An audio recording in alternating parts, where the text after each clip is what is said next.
the Fish Nerds. It's a celebration of fish, fishing, and eating that is always interesting, usually fun, and mostly true. I'm Casting Carter of Kidden Outdoors, and here are the Fish Nerds. Hooray! You did it! It's like mad. Say, hey, welcome to Back to the Fish Nerds. It's been like 2 years since I've seen you, and you're still wearing the same shirt. You ever take a bath? Yeah? You gotta talk loud so we can hear you. So, first of all, what is Kidden Outdoors?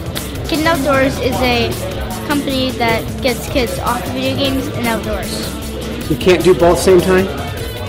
Well, it's a good balance between video games and outdoors, because that's good for you. Sure. Now, do you ice fish? Sometimes. Sometimes. Now, let me ask you, now you just talked about getting kids off video games and getting outdoors. Now, I'm a big ice fisherman. I'm a guide now, right? And I want to take you fishing. And when we go ice fishing, we drill a hole in the ice, and we put a sonar on top of the hole, which shows you where the fish are, and then you can see your jig going down, and it's like a video game. Would that count as being outside, or would that count as playing video games, or how would I count that? That would still count as being outside. Yes! Technically, you're just reading a sonar to know where the fish are. Right, but it feels like a video game. Yeah. Which is why it's so fun.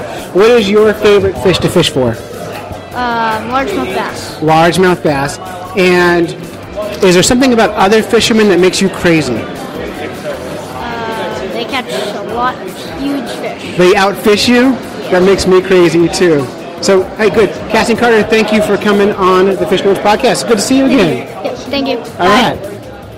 I'm Clay Groves. And I'm Mike Crooker. Mike, who are you?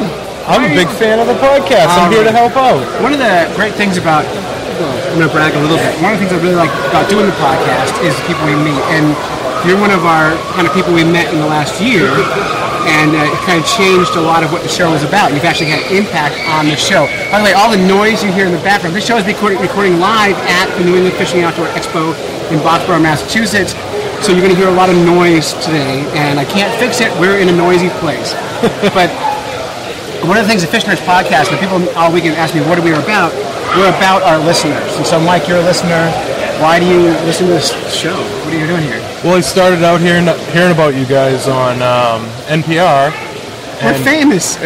Fishy famous. Yeah. And then from there, I basically just started supporting and really following everything that we do, you know? Yeah, it's a lot of fun. We really want to build community. And speaking of community, we're at the New England Fishing Outdoor Expo. This entire episode is going to be a montage of a tour of the expo. We talked to hundreds and hundreds of people here in the last 2 days, 3 days, and tons of people who are selling stuff. And so we're going to take you on a journey, a long journey, through the New England Fishing Outdoor Expo. And just play a whole bunch of clips of different people with different innovative products and things they want to sell. And you can check them all out. We'll have links to everything at fishnerds.com. And it is rowdy in here. It is busy. Yeah. So there's actually an owl presentation in front of us about to happen, which will be... Oh, is that the seminar they're doing over there? Yeah, that's a seminar we're going to be dealing with. Now, last night I was here, and they did an owl presentation, and the owl escaped. And it flew up to the top. There's a big gazebo here. And it flew up to the top of the gazebo, and it was there apparently until 5 o'clock this morning. Now, owls are never in a hurry. They just kind of sit in one place, and they do what owls do, which is wait for prey to come along. There's not a lot of food here for them. Owls don't really do well on hot dogs. Well, excuse me, I could be wrong. I think owls don't do well on hot dogs. They might do fine. They certainly don't do well on eating fishermen, which is good news. In fact, they don't compete at all with fishermen, I think. Never seen an owl swoop down and catch a fish. I've never had that issue. Although if I saw it, I would be so happy. You know, I did once see a bat swoop down and take a mouthful of water while I was fishing once. And I thought that was cool. But I've hit him a couple times with the fly rod at dusk. Yeah, but by the way, no relationship with an owl whatsoever. I don't know why I brought that up. It flies. It flies. So owls are just like bats? Yeah, we can go with that. All right, well, yeah, here's a whole bunch of stuff from the New England Fishing Outdoor Expo. Enjoy it, and if you like this kind of stuff, you should come next year in the end of January to Boxborough, Massachusetts, the New England Fishing and Outdoor Expo, and go fish Dan. Really was a nice show, and there's a lot of really great products and people here. There's a lot of vendors here. Yeah, it is busy. All right, ClayGrowsFishNerds.com, hanging out at the New England Fishing and Outdoor Expo. I got Go Fish Dan, not just Go Fish Dan, but the Go Fish Dan, the owner, operator of the New England Fishing and Outdoor Expo in beautiful downtown Boxborough, Massachusetts. How's the show going? Clay, this is phenomenal. I mean, third year in this building. Finally got the word out that we are the fishing show, and we are the show with all high quality and no junk. And I mean, the people that are coming around from last night on Friday with massive crowds today, elbow to elbow, you can't move. I'm hoping for the same tomorrow, but I'm just excited as a passionate outdoorsman that this is what the people want, and they're here and they're enjoying themselves, and I'm seeing smiles and people buying gear, and I'm just so excited I don't even know what to say. It's really cool, and congratulations, by the way. I mean, to this, I know how much work. Well, I don't know how much work. I have a feeling that the amount of work that I imagine you do for the show, probably multiply that by 10 to get it out here.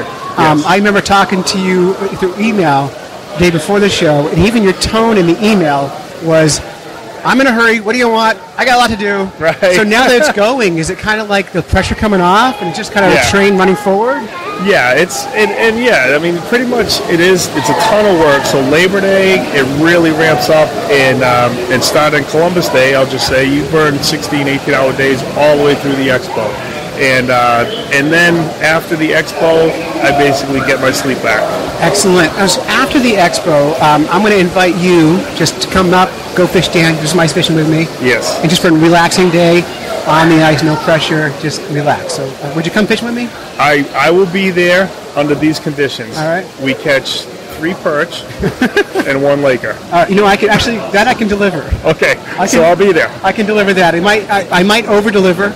You might end up with 3 lakers and 4 perch. That's fine. You know, I'll take it. Whatever. But I can totally do that for you. I gotta tell you, a lot of Fish Nerds fans have been coming through here. They saw it on the website. They heard it on the podcast, and they're coming through and they're excited about it. And they've told me personally that they're glad that you invited me to come out here. And they're from the Worcester area. They're locals here. Yeah, that's awesome. So and you can see the seminars. I mean, you're pretty close to one of the seminar stages, but think about the bass elites that show up here on the hog trot, doing demos, getting autographs. The guys that are doing the seminars for saltwater. I mean, legendary people, right? That's exciting. Yeah. Yeah. So this is a place to go where you can have full access to them. And you're interviewing some of these people, correct? I am. Yeah. Yes. So many I forgot who's who. Good. But they're coming by all day. I'm making the rounds. Dan, thanks for having us out. And if you ever need anything, just let us know, okay? No, I love the Fish Nerds, and also, folks, Clay has been so gracious to give me a couple of plugs, but I just want to say, look at the Fish Nerds, and if you want to go ice fishing with a registered New Hampshire guide, pick up the phone and call Clay, and it's a great time on the ice. Oh, thank you. All right, thanks. I don't know why we shake hands. No one can see us. Because the interview's over. It's over.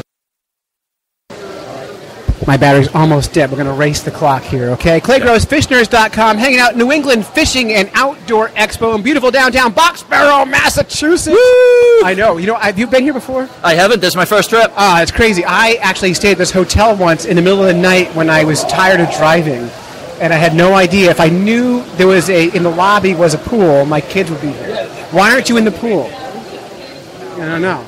I got him too busy at the booth, helping out, talking to customers. Yeah. Yeah. So I'm here with Matt. Matt, what's your last name? Matt Gilley. Matt Gilley from Salmon Pro Charters. You are a salmon charter. I am. In Maine. I'm a registered Maine fishing guide. I take people salmon fishing. First of all, congratulations. Being a Maine guide is known to be the hardest in the country to get. I just did a whole series on becoming a New Hampshire licensed guide. Yep. I'm told it's number 2 for hardness. Yep. So you're better than me. But it was insane. New Hampshire was insane. I can't imagine it being harder than that. It was hard. It was the only test I've ever studied for in my life. Mm-hmm. I took a 4-day preparatory course. Yep. Without that, I would have failed beyond the shadow of a doubt, and I've spent a lifetime in the woods and on the waters. Yeah, I went to guide school as well. Without that, I can't, because on the website they tell you, here are the things you need to know.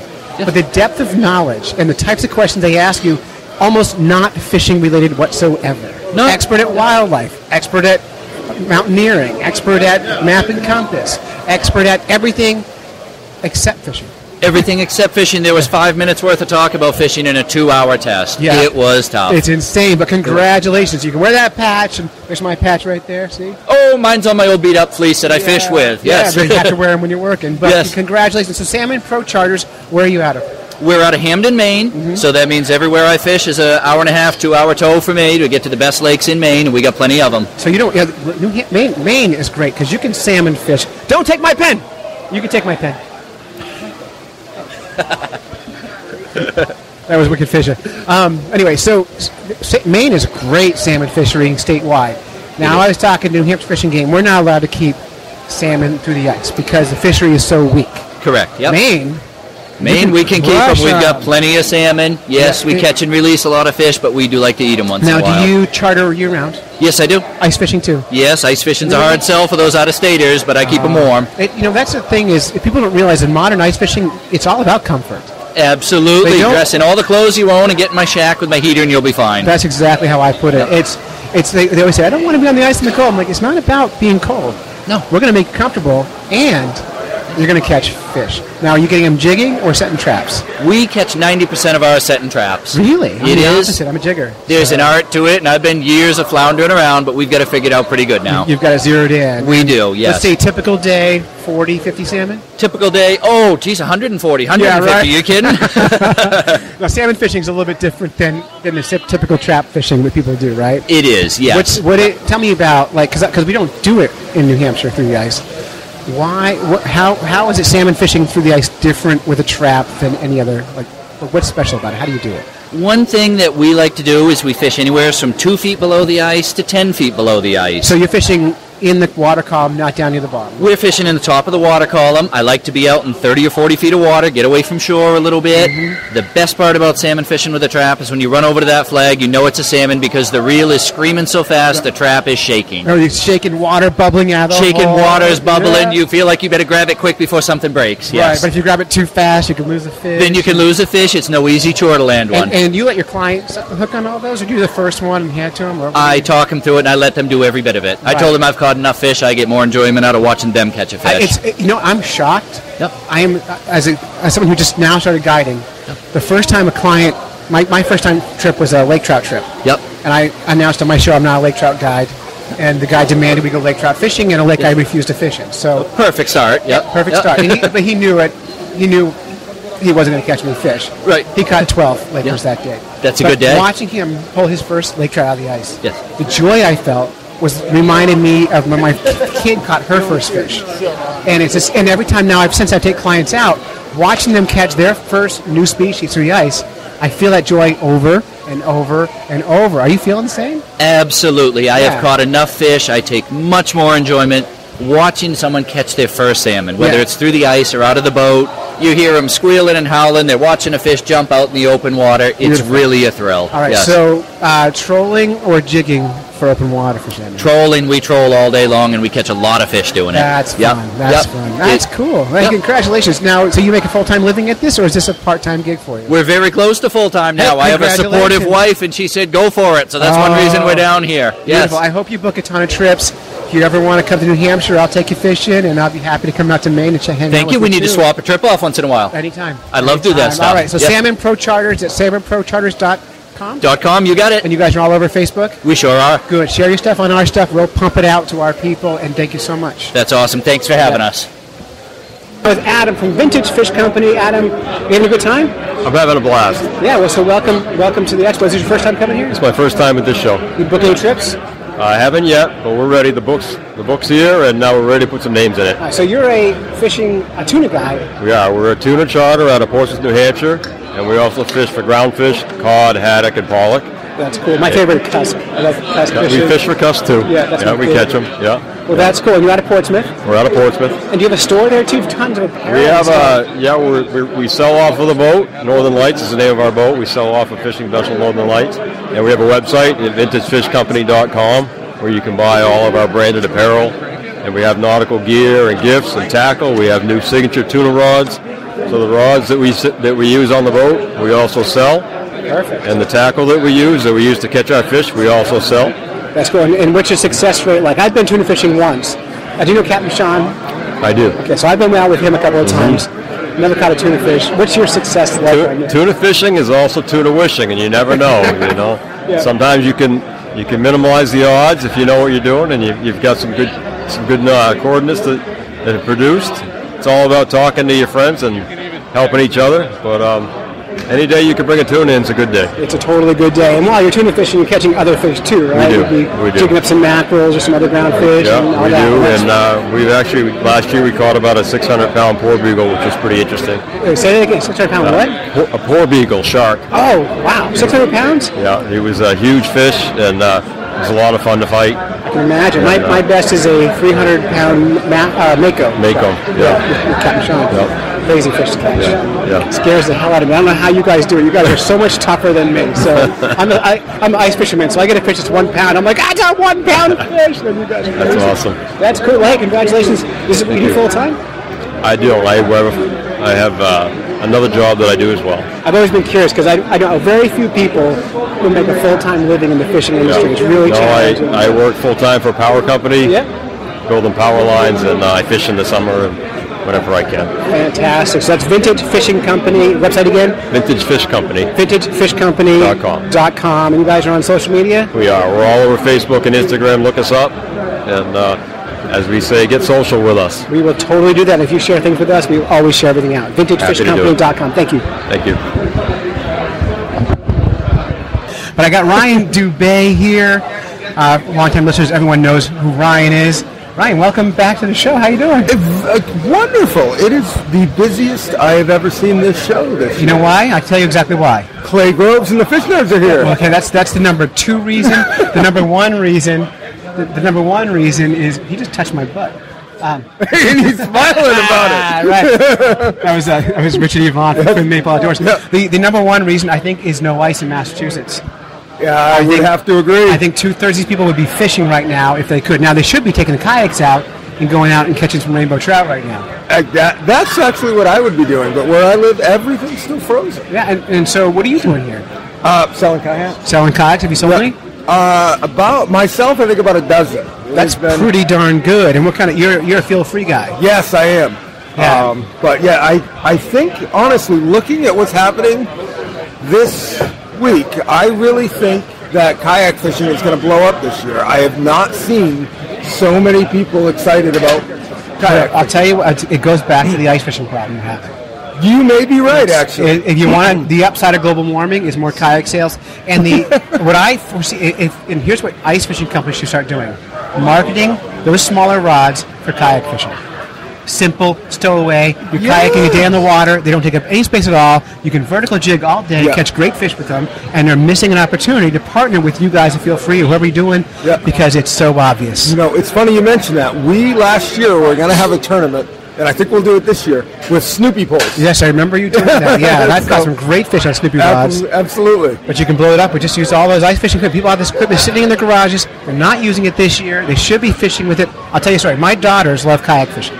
Yes. I got them each a little, one of those cheapy, like 6-foot-long kids kayaks. Right. But they're super stable. The kids can jump off them. So my daughter last year, my 6-year-old, she's 7 now, she would snorkel and spot fish and then climb up on her kayak, and she had an ice fishing rod on there. She'd take her ice fishing rod and then jig the fish up. Oh, that's So she was her own fish finder.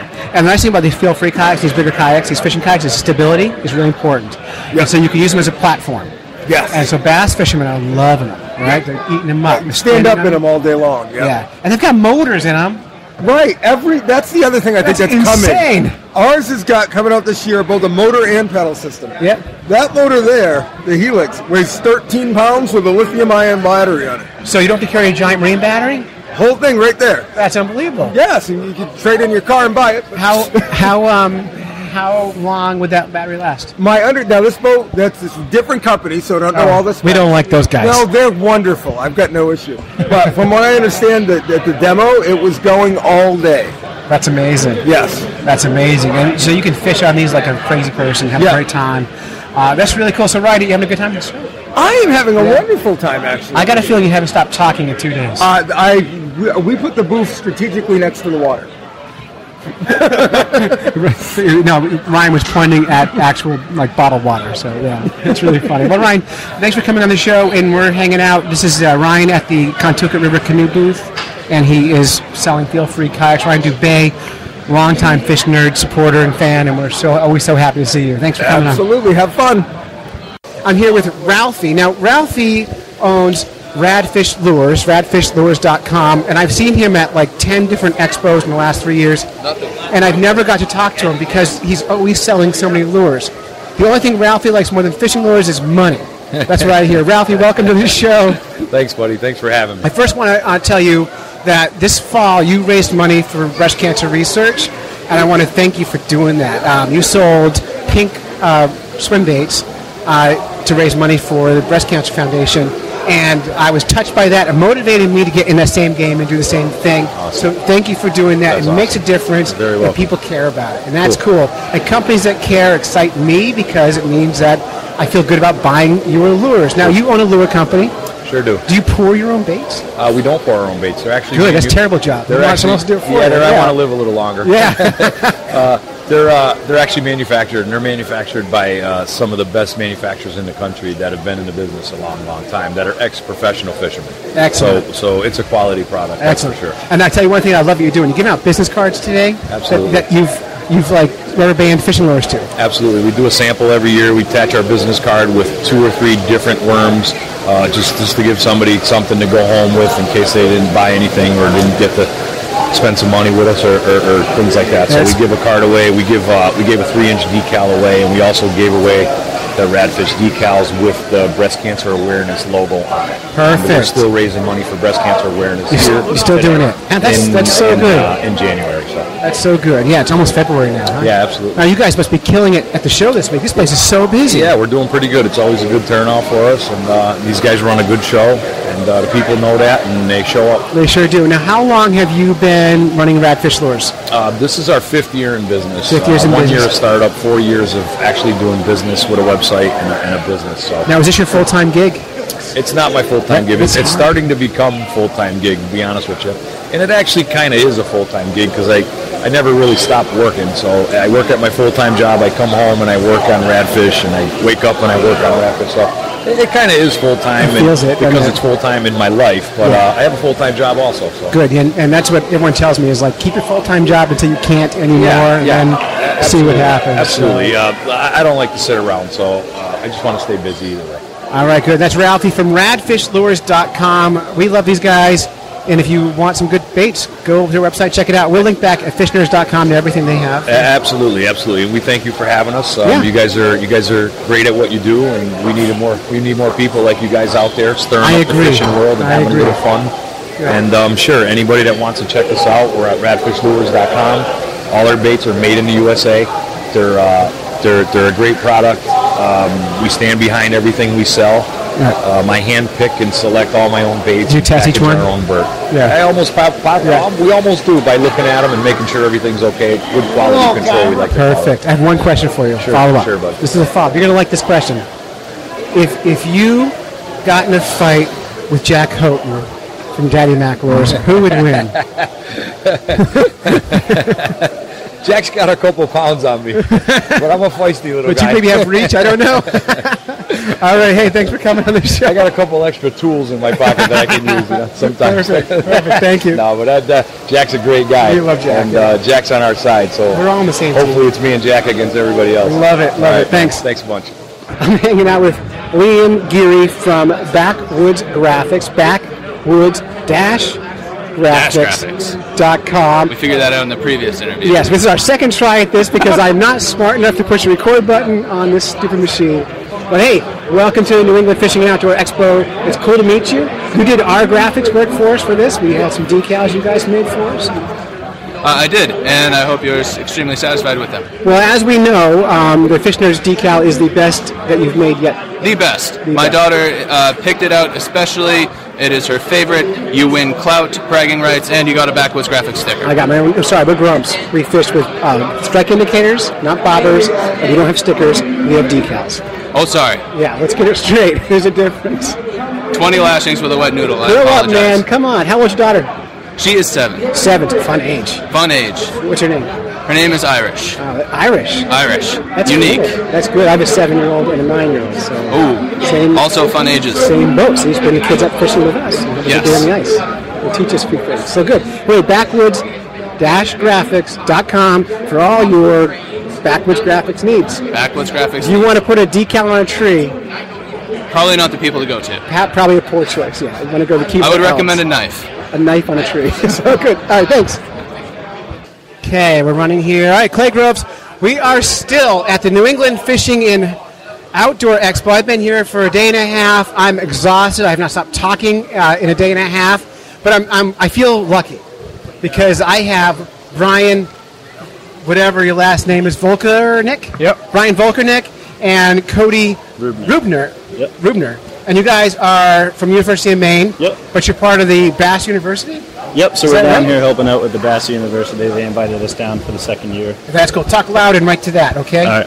So we're down here helping out with the Bass University for the second year. They've been great to us and hooking us up with a lot of different connections and helping us get into the competitive bass industry. And it's been a lot of fun helping That's out. fun. So are you guys part of, do you guys fish competitively for bass right now?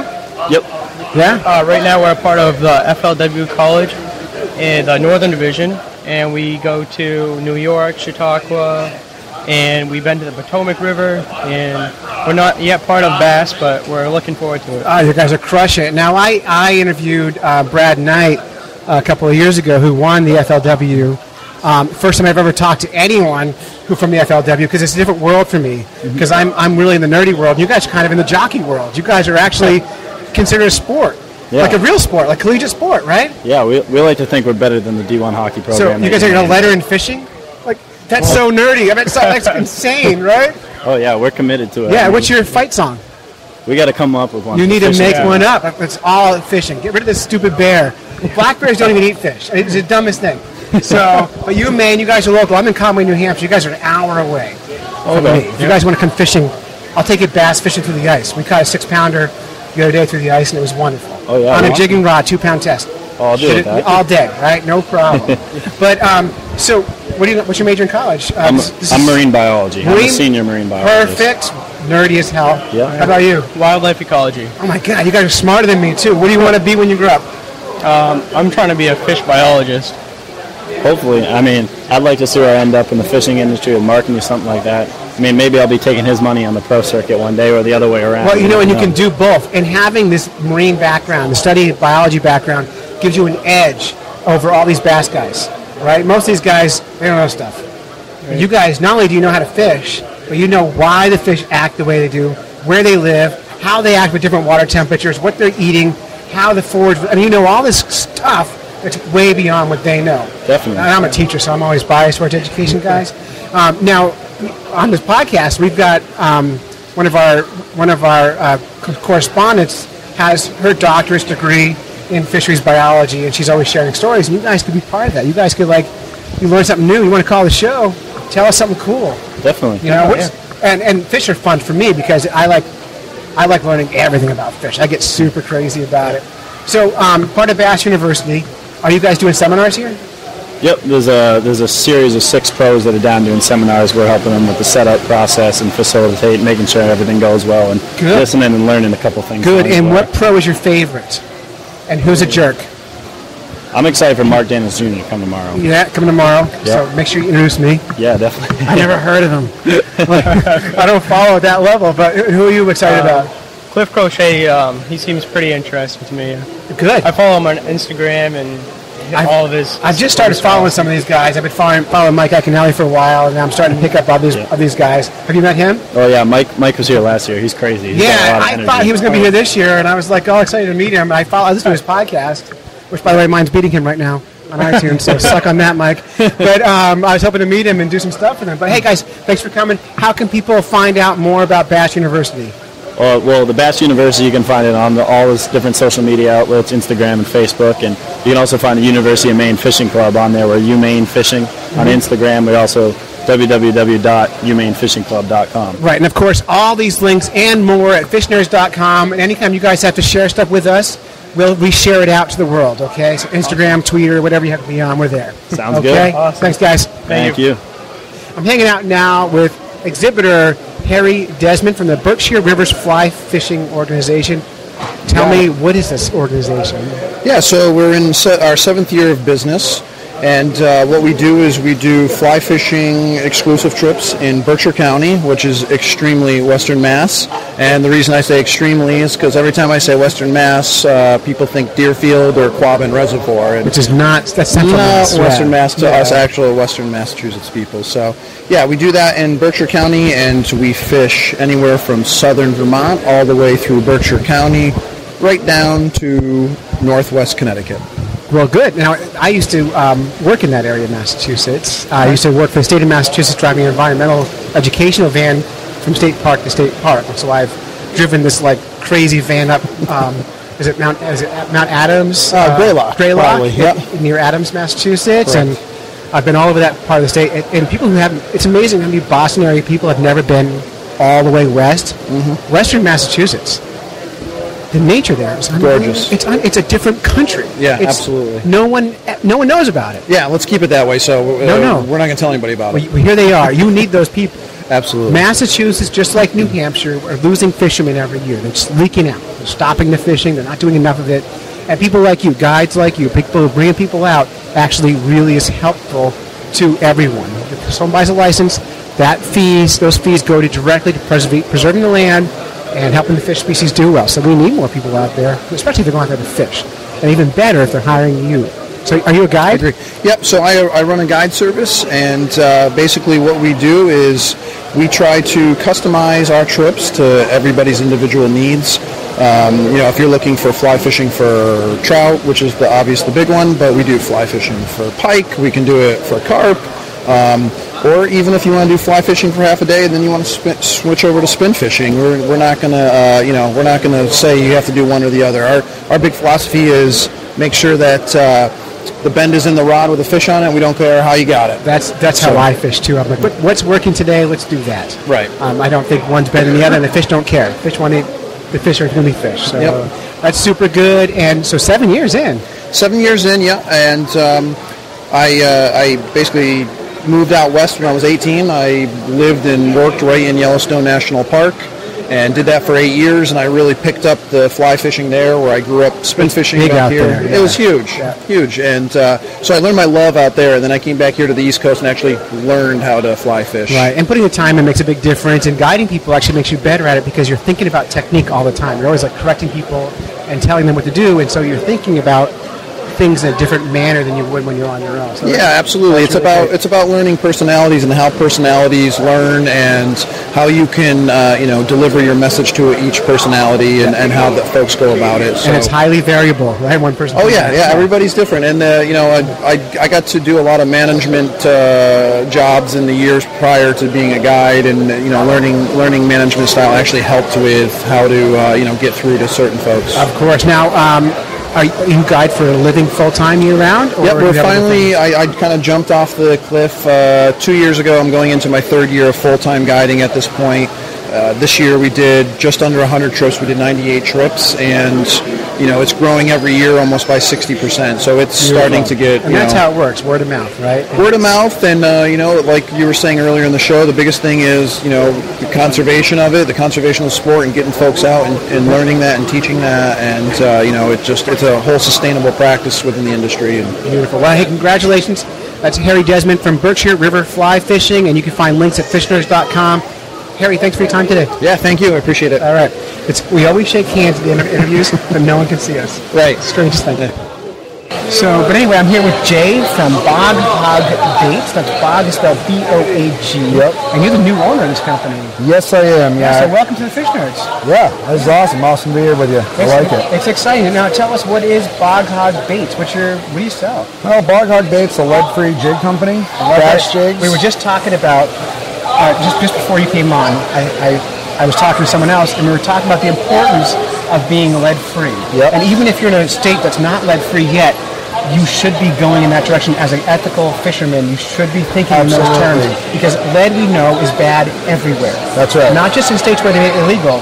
And for those of us who hate big government things, do the right thing so that someone else doesn't have to do it for you, because the right thing is going lead-free. You will be checked. People are getting checked and searched. But even if you're in a state that doesn't require it, it's the right ethical fishing thing to do. Lead is bad. So I love that you're lead-free. You now become my new best friend because I've been pitching and talking about the importance of lead-free for years, and people push back on me all the time, and I don't care. And by the way, fishermen love buying stuff, and they're going to buy lead-free stuff. Oh, Captain Sean, lead-free jigs? Really? Those are cool. Do they make one that looks like a set of nuts? Oh, thanks, Sean. Why do you want them? We'll make them. Sean, you look pretty today. I look pretty every day. I know, he's a beautiful man. His beard, look, it's like he trims his beard. I do. It's, it's the beard conditioner. That's good. Good to see you, Sean. We're interviewing. Really? Get the hell out of here. Bog hog baits. But they spelled bog wrong, which makes it very hard to say. It's spelled like a Maine. Oh, is that how they spell things in Maine? Have you seen me spell? I've seen you read. You've seen some of my emails. The only reason that's halfway spelled right is because it's spell checked. Oh, that's great. Thanks, Sean. Sean actually is a correspondent for our show. Okay. He does Fishing Vets in the News, the segment we have on our show. Awesome. And he'll do little news segments about vets doing fishing things. That's awesome. And our show just we make a little bit of money on our show. We don't sponsors yet. But we make a little bit of money through donations from our listeners give us money. Okay. And we just gave 25% of our January funds to the PVA Paralyzed Vets Association, the Bass Trail guys. That's awesome. Just gave them, and we don't make profit, but we're giving it away anyway. That's fantastic. So tell us more about Bog Hog Baits. Well, like I said, what's your best stuff? The best stuff, our bread and butter is mainly skirted weedless bass jigs. Yeah. We do a couple different styles. We do some swim jigs. We have one jig called a barrel bug. It's a proprietary jig to us. We invented it, we make it, we own it. Yeah.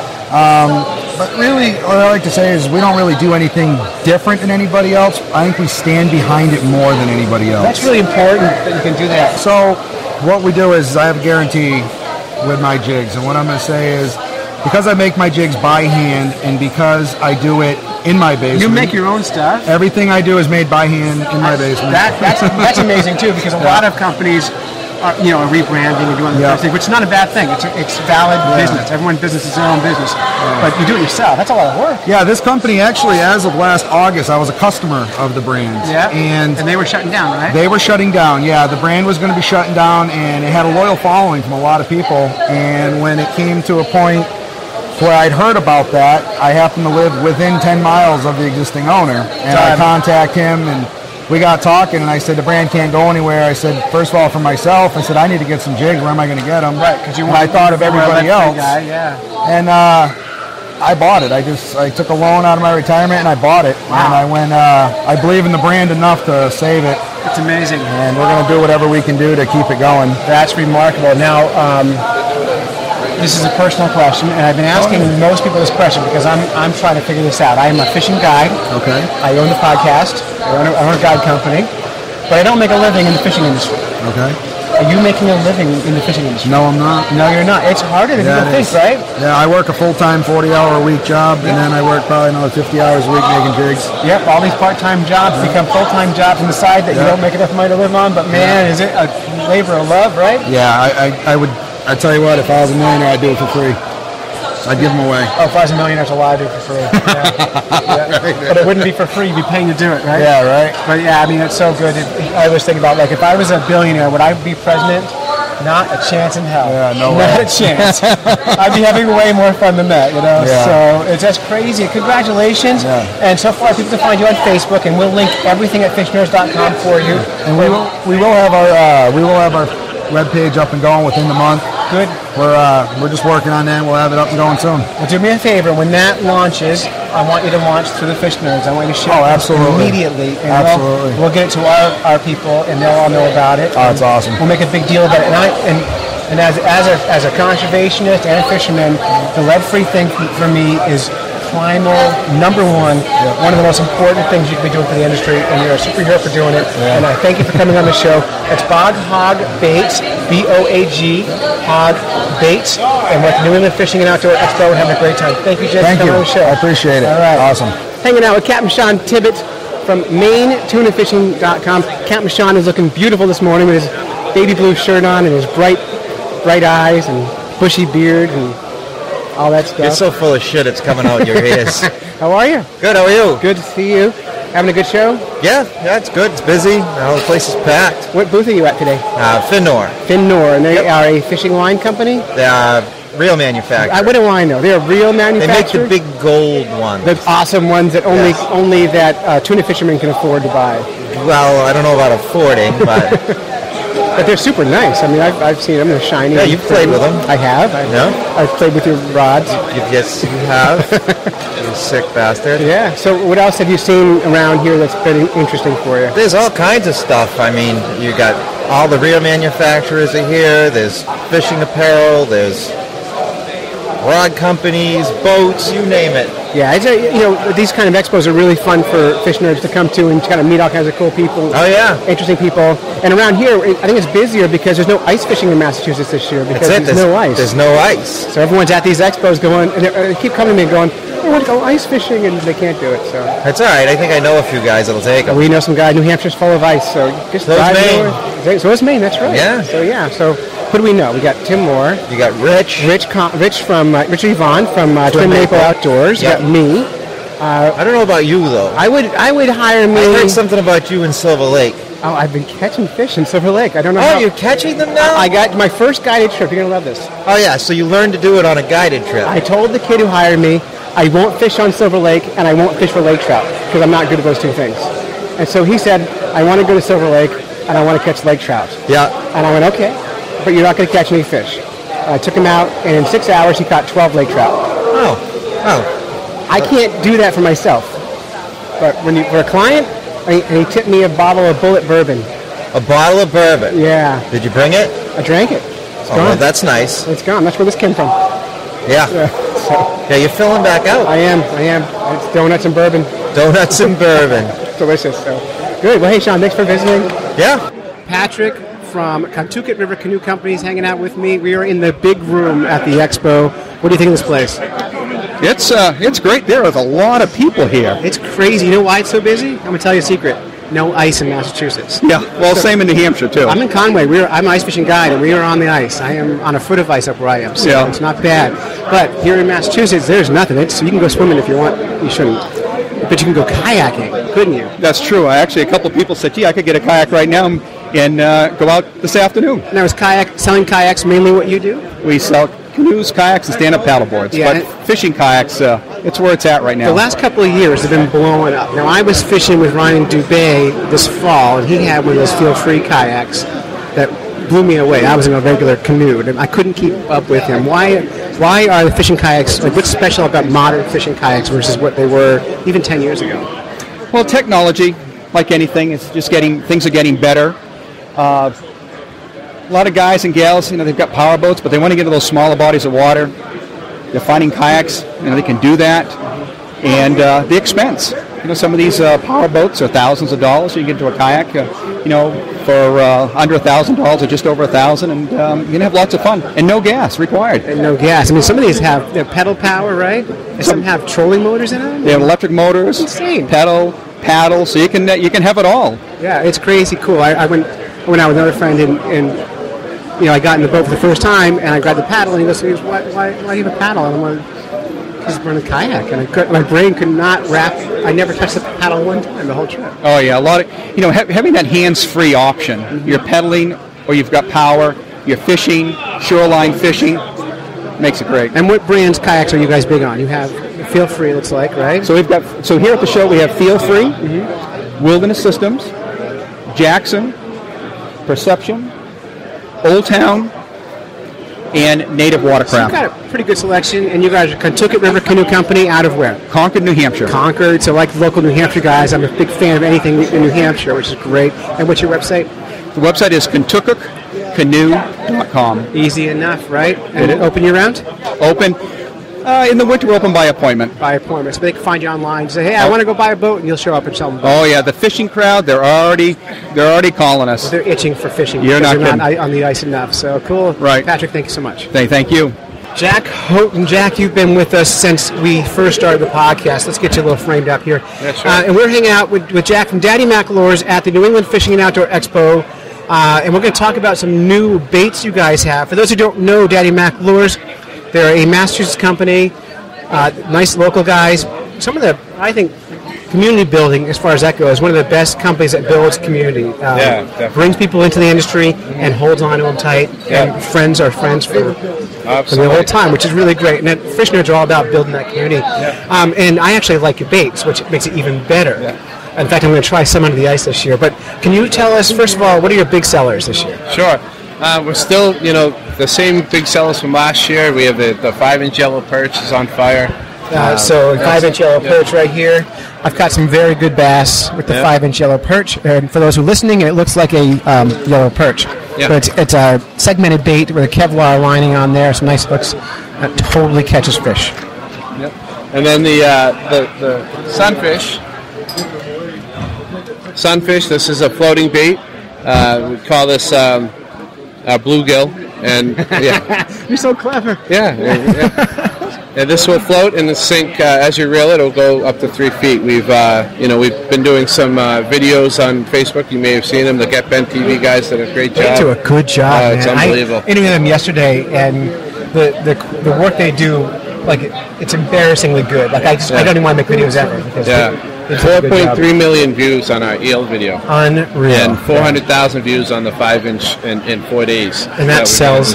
The best thing for you, it sells your products, absolutely. right? Yeah, we have, the last 2 days, we have orders from 35 out of 50 states. That's amazing. So maybe we can reach some more states today. Yes. You never know. Let's hope. All right, so what do we got here?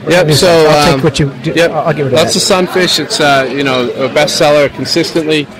New baits. We have a 9-inch Viper wake bait. It's a herring pattern. Now, I eat fish that size. Yes. I catch largemouth bass that are 2 pounds on this. No kidding. You check out our Instagram feed. I've seen it. It's insane.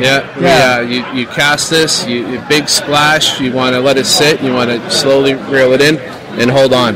The bass just absolutely love it. Just reel really slow. Yep. Okay, simple. Slow it down, pause, and easy to fish. You won't lose it. It floats. You cast it off, you go get it. And by the way, for those of you guys who are activists and don't like fishing, just cut the hooks off them and fish them. That's how Dave's sister fishes. Hi, Dave. He's on the live feed. We love Dave. We do. We miss him. Yeah, so... since he died, it's been really hard I know. on me.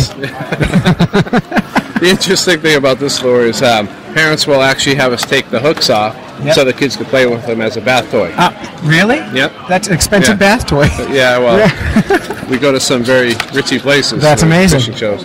What else you got? The next thing is take that. Next thing is a 9-inch eel. This is like the 12-inch eel and the 6-inch eel, but it's 9 inches. This is 2.2 ounces. It's more manageable than the 12-inch eel. We had a huge request. This is one of our biggest requests from last year. Get a better look at that. Show season last year. I got to tell you, so I used the smaller eel, which is 6 inches. Yep. And I vertical jig it under docks. Yes. And largemouth bass, slam it. I'd never cast it. I just jig it under the dock. Yeah. So. It's great, that vertical representation. We designed this bait, as you drop it over, it will swim as it goes down. That's the whole, just like you drive a live eel overboard. That's fantastic. Yep. And what else you got going on? The last one is the lipless sunfish. This is a 4-inch sunfish. One of the best swimming baits we have. We're very proud of this bait. It's a new bait this year. It's been trying to keep up with its little brother, the one I showed earlier, the Viper sunfish, but I think it will. As more people fish this, I think this will be the go-to bait for those fishermen that love to fish sunfish. They are. And in New Hampshire, you can't use sunfish for bait, so this kind of gets us there in a nice way. I actually want to put this on a vertical jig and ice fish with it. Yes. And see what we can do. So that's Daddy Mac Lures. I just got wet. It's dripping. That's love. So that's Daddy Mac Lures here at the New England Fishing and Outdoor Expo. You can find more information at daddymaclures.com. Yep. And of course, they're all over our Facebook feed all the time. And check them out. So hey, thanks, Jack. Congratulations. Thanks, Clay. Bye, Dave. Sorry you died. All right, ClayGrowsFishNerds.com. Hanging out with Dave Pickering from Rhode Island, expert carp fisherman, expert striper fisherman, and all-around fish writer guy. How are you? Good. Yeah. So hey, welcome to the Fish Nerds. I've actually been reading your writing for a long time. Oh well, that's interesting. Which is why we write, right? Yeah, a lot of people have been reading it. Yeah, and I get a lot of good tips and tricks. But how long have you been writing? I joined the New England Outdoor Writers. I'm like in the professional writing group. Show off. I joined that in 1981, Wow. believe it or not. So How old were you in 81? 6. Me too. So I've been doing that. But prior to that, I still fished a lot. But my writing actually began in 1981 for all the magazines and books. That's good. Now, do you make a full-time living as a writer? Now I don't. No, I'm a retired school teacher. Aren't we all? so many writers and fishermen and who do this all teach on the side because it gives you the time to do that. And it's a good job. Teaching is so much fun. What did you teach? I taught 4th and 5th grade for 34 years in Massachusetts in the Rentham Public Schools. And I actually enjoyed it, but I was given like a retirement incentive, and I took it. What'd you do wrong? What I do wrong? What I do right? I retired. So you're a fish writer. Were you just doing a presentation here at the expo? I'm actually doing 3 of them here in the next couple of days. What's the topics? The topic that I just did was keeper stripers and large blues from shore and boat, and I'm doing a show later on called Targeting Large Carp. Large carp. Yeah. Now I've targeted large carp with our friend here, and I've not done as well as you guys do. But New Hampshire carp fishing is a different game than Rhode Island. What is your favorite species to target? Is carp your go-to? I think Jimi Hendrix is here. Favorite species? Yeah. Well, I'm actually a saltwater freshwater guy. And in freshwater, I like to target carp, and I fish probably 300 mornings of the year for carp. But then I like saltwater too, and I fish for stripers, blues, and albies, and I probably fish there 300 days. Some days I'm fishing both. Overlap. Yeah. Do you ever use the same gear from one to the next? No. And I'm fishing for the stripers generally in the evening and nighttime. So I'm going almost every day. So you have time, which is nice. That's why I do. I'm retired. I have all the time in the world. It's a beautiful thing. And where can people read your work? Well, I write for On the Water magazine quite a bit. I write for the Fisherman magazine quite a bit. And I have 2 blogs that are very popular. One is called ristripedbass.blogspot.com, and the other one is called ricarpfishing.blogspot.com. And both those blogs have approximately, at this point, 2.5 million hits. That's a lot of hits. Yeah. Now, no one's going to remember those blogs, so I'm going to put links at fishnerds.com so people can go to fishnerds.com and they can they can click right through, they can read your writing and make you famouser. So, hey, thanks for coming on the show. Okay, thanks a lot. Here with Durabrite. What is your name? Greg DeMello. Greg DeMello. Clay Groves. Good to meet you. Clay, pleasure to meet you. What the heck is Durabrite? We are Durabrite, and we are marine LED lights. We produce lights up to 35,000 lumens with very low output. So 35,000 lumens. Translate that to standard measurement. Is that really bright, or big freaking bright, or hugely bigly bright? What is it? Extremely, extremely bright. If you were to put one of these on a boat and you were to go out, you could see a mile marker from about a mile out. That's amazing. And so this is what your company is, and it's your first time at the expo? Been here before? This is the first time at the expo. We're based out of Jersey City. All of our lights are made in Long Island. Jersey City, New Jersey? Correct. Now I'm from New Jersey. Are you? And I'm going to tell you a story about Jersey City. I'm from Cape May, New Jersey. Okay. And we used to go to New York City. To cut school, we'd go to New York City for a day or two, 3-hour drive up. Sure. Coming out of the city once, I got lost in Jersey City. And I was driving down a one-way street called Fleet Street, and it ended at a cliff at the river. It was a one-way street. And then I was driving out of that the wrong way on that one-way street. And I was down a different alley, and I got lost again. There was a gas station there, and I stopped to ask for directions, and a pack of wild dogs chased me back to my car. So that's my only impression of Jersey City. Interesting. Yeah, it was one very bad afternoon. Well, if you had a light with you, could have seen the cliff. It would have been perfect. And you could have blinded the dogs. It would have been a win-win. It would have been a total win. And where can people find information about Durabrite? DurabriteLights.com. We're big on social media. You can reach out to us directly at Michael Morris, that is the owner's name, or Durabrite Lights on Facebook. Check us out on Instagram, Twitter, Facebook, and our website, DurabriteLights.com. And of course, we'll link up at fishners.com once this show is out. Thanks so much. Yep. Rob Lever from Deuce Rods. And where are you guys out of?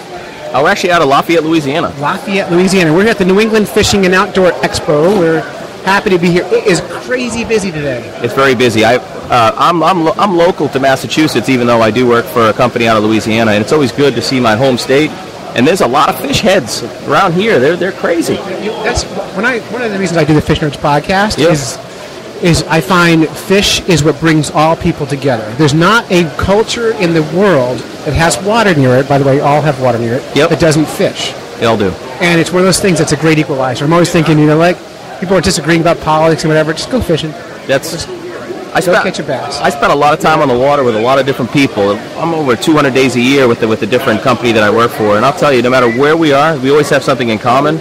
We're trying to catch a fish. That's right. So you might disagree on the best techniques, but that's a good disagreement to have, right? Yeah, I mean, that is actually one of the coolest parts about fishing, is the fish do not discriminate.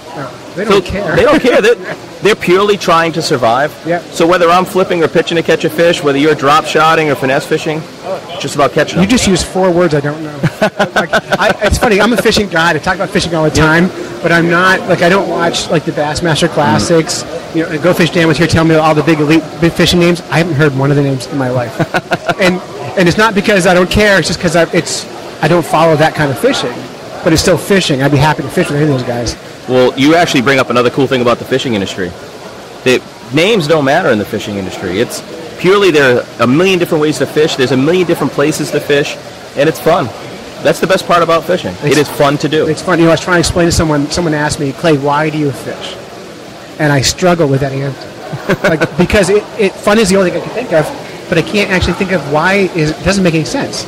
If you've never done it or if you don't do it, it's hard to express it, but something about that feeling, it's emotional, it's internal, it's in your body someplace, and it makes you want to do it. Now, you're a rod company.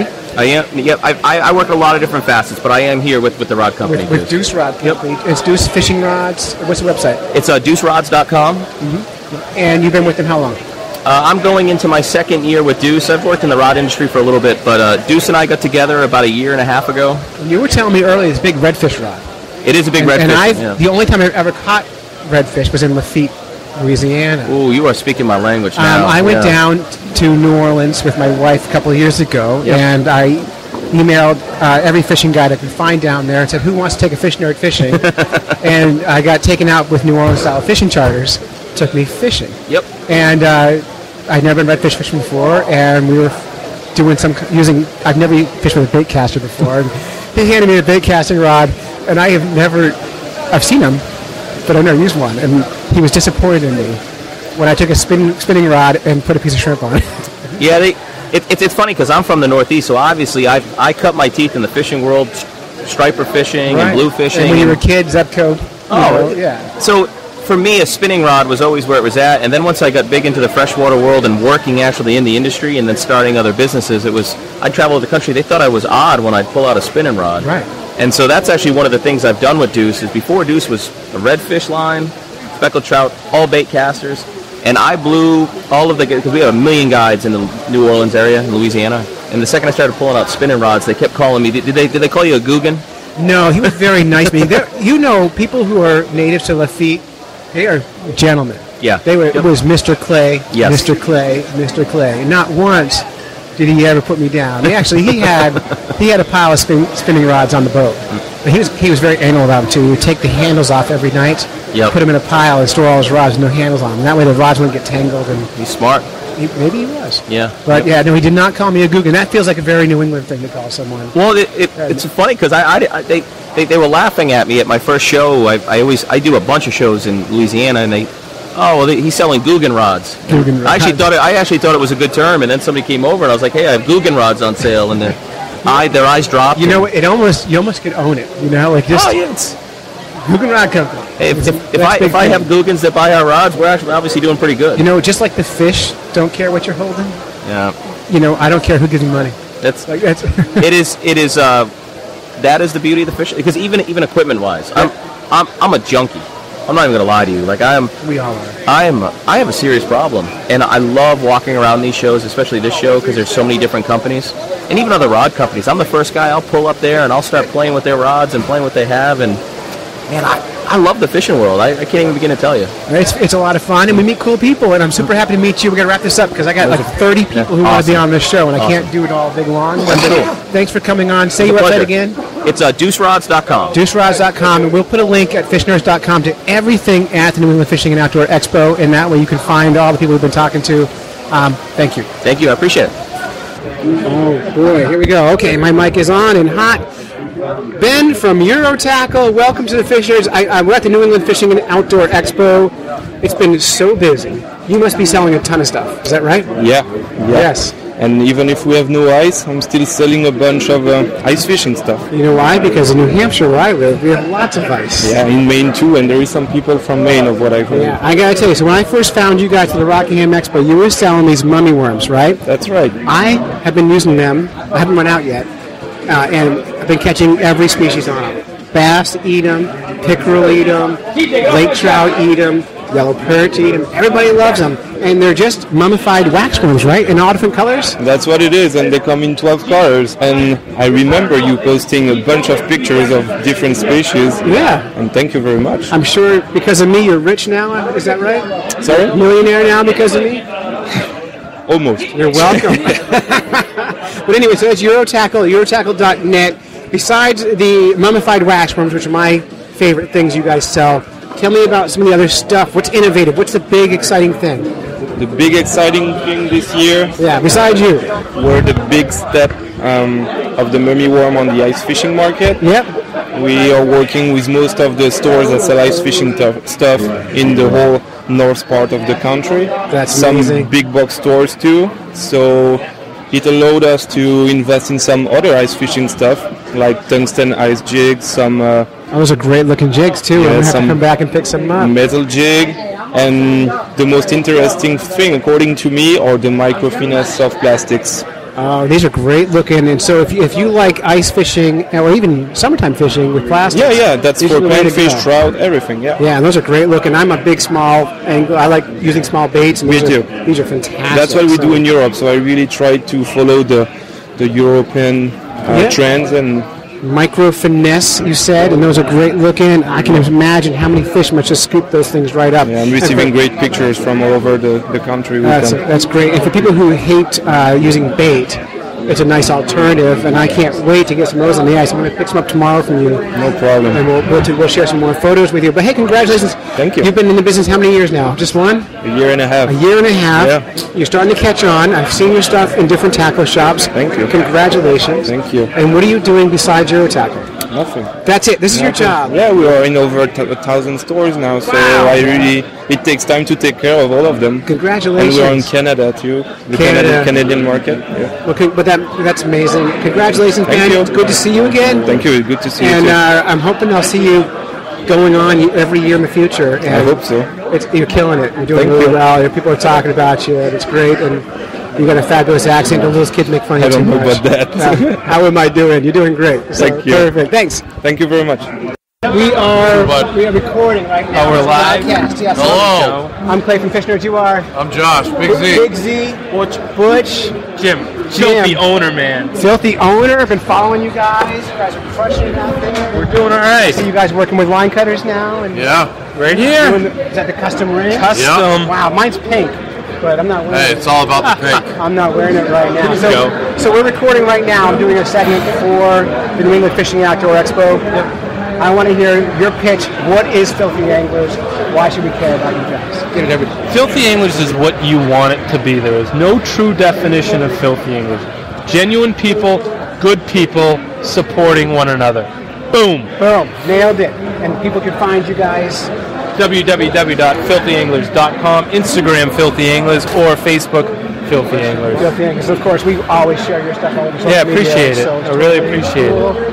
And, Nice meeting you. Yeah, you guys selling some gear and stuff? We're doing all right today. Yeah. This is a good show. We do well here. We get a good following. This is my first year coming to the show. Yeah? Oh, you'll enjoy it. It's good. Enjoy it for sure. I want to talk to John at Garmin because this year I started being a fishing guy, and I have the Garmin Striker 4, which is like the bottom of the barrel Garmin, right? That's the entry level. We don't say bottom of the barrel. It's the entry level Garmin, but it's like $110. I think I got it for on Amazon or something. And in the summer on my kayak worked great, and I brought it on the ice this year. I bought the ice fishing transducer, and I used it next to some of the other fishing flashers that cost $500, and it worked as good as any other flasher on the ice, and it has the graph function, which I fell in love with for ice fishing. So you work for Garmin? I do. My name's John. Hi, John. Welcome to the show. And you sell these things all day long. Tell me about Garmin history with Garmin, a little bit about their philosophy on fish finders. Well, our philosophy is it's important that we create something that's easy to use, because in the end, you're out there to go fishing or go boating, not because you want to fiddle-faddle around with an owner's manual, for example. Right, which I never read. That's the important part right there. Yep. And the Striker line that you're talking about is actually a very value-placed product. It's a great product. Yeah, I mean, for the price point, I can't imagine. I'm not a salesperson for Garmin. I'm just in love with it right now because I've been using it every day. I can't imagine a better unit for that price point. But it makes me want to now try bigger units. Oh, sure. No, I get it. Our customers are super passionate about our products because they use them and it makes so much sense. It works. It does what it's supposed to do and what you told me it was going to.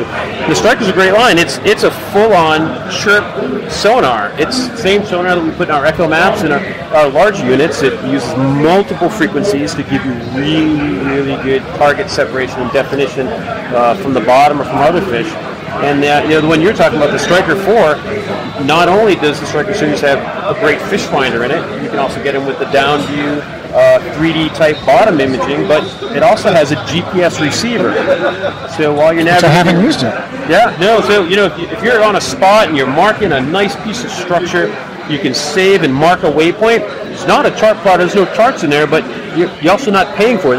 You get a good value out of it. But you can come back 2 years later and put yourself right back on that brush pile. That's perfect. That's perfect. And they're really cool looking too, which I like. It baffles me in 2016 that people are still bringing devices that spin on the ice. Flashers? Yeah. Well, but it works.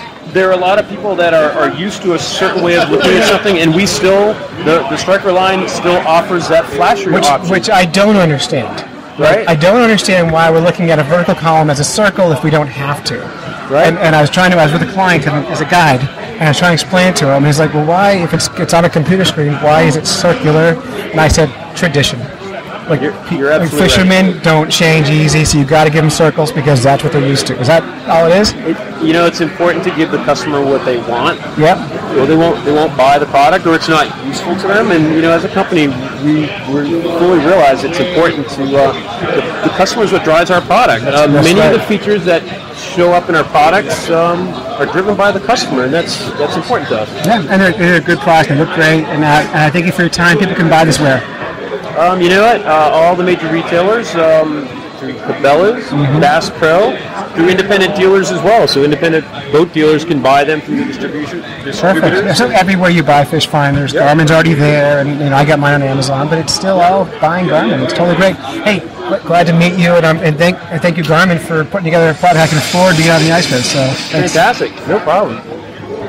Here. All right, Clay Groves, FishNerds.com, hanging out with Get Bent TV. We're at the New England Fishing and Outdoor Expo. It's crazy busy here today. It is. Yeah, guys, thanks for coming. Say your names. I am Anthony. Hi, I'm John. Hello. Hey, actually, you don't need to talk so close. This is a shotgun mic. Okay. Just like you use these all the time. Yes. You can be 25 feet away. It's gotcha. just fine. This is cool. I'm a pro. Cool. You're a pro. Right. Okay, so I'm going to come back up. I'm Tone Lope. Get Bent TV. I'm the big guy. Yeah.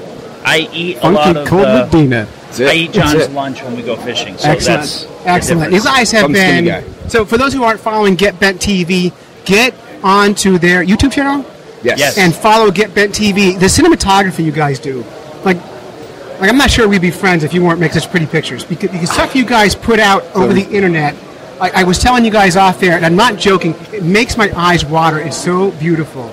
And I don't like your music, but visually speaking, it's stunning work. Now, I met you guys. I've known about you for more than last year, but last year we all went ice fishing together. Yep, Tim Moore, and you guys put together a great episode for Tim Moore Outdoors, and we had a good time. And then I'm watching your ice fishing videos this year have been just as good. Daddy Mac used you guys. Yep. Did he pay you? Yes, he did. Excellent. Excellent. Yeah, Jack's a great guy. Daddy Mac Lewis, great dude. One of our very good friends. Yeah, and now one of your sponsors apparently. Now one of our sponsors too. The video you guys made with those Vipers. So if you guys haven't seen it, go on YouTube, go to Get Bent TV or FishNerds.com. We'll put a link on there, and you can watch the video. And what these guys did was They casted a viper lure, which is a segmented lure, into water. They got it splashing down in slow motion through the water and then swimming underwater. Unbelievable. I can stare at that all day. Did you catch any fish while you were doing that?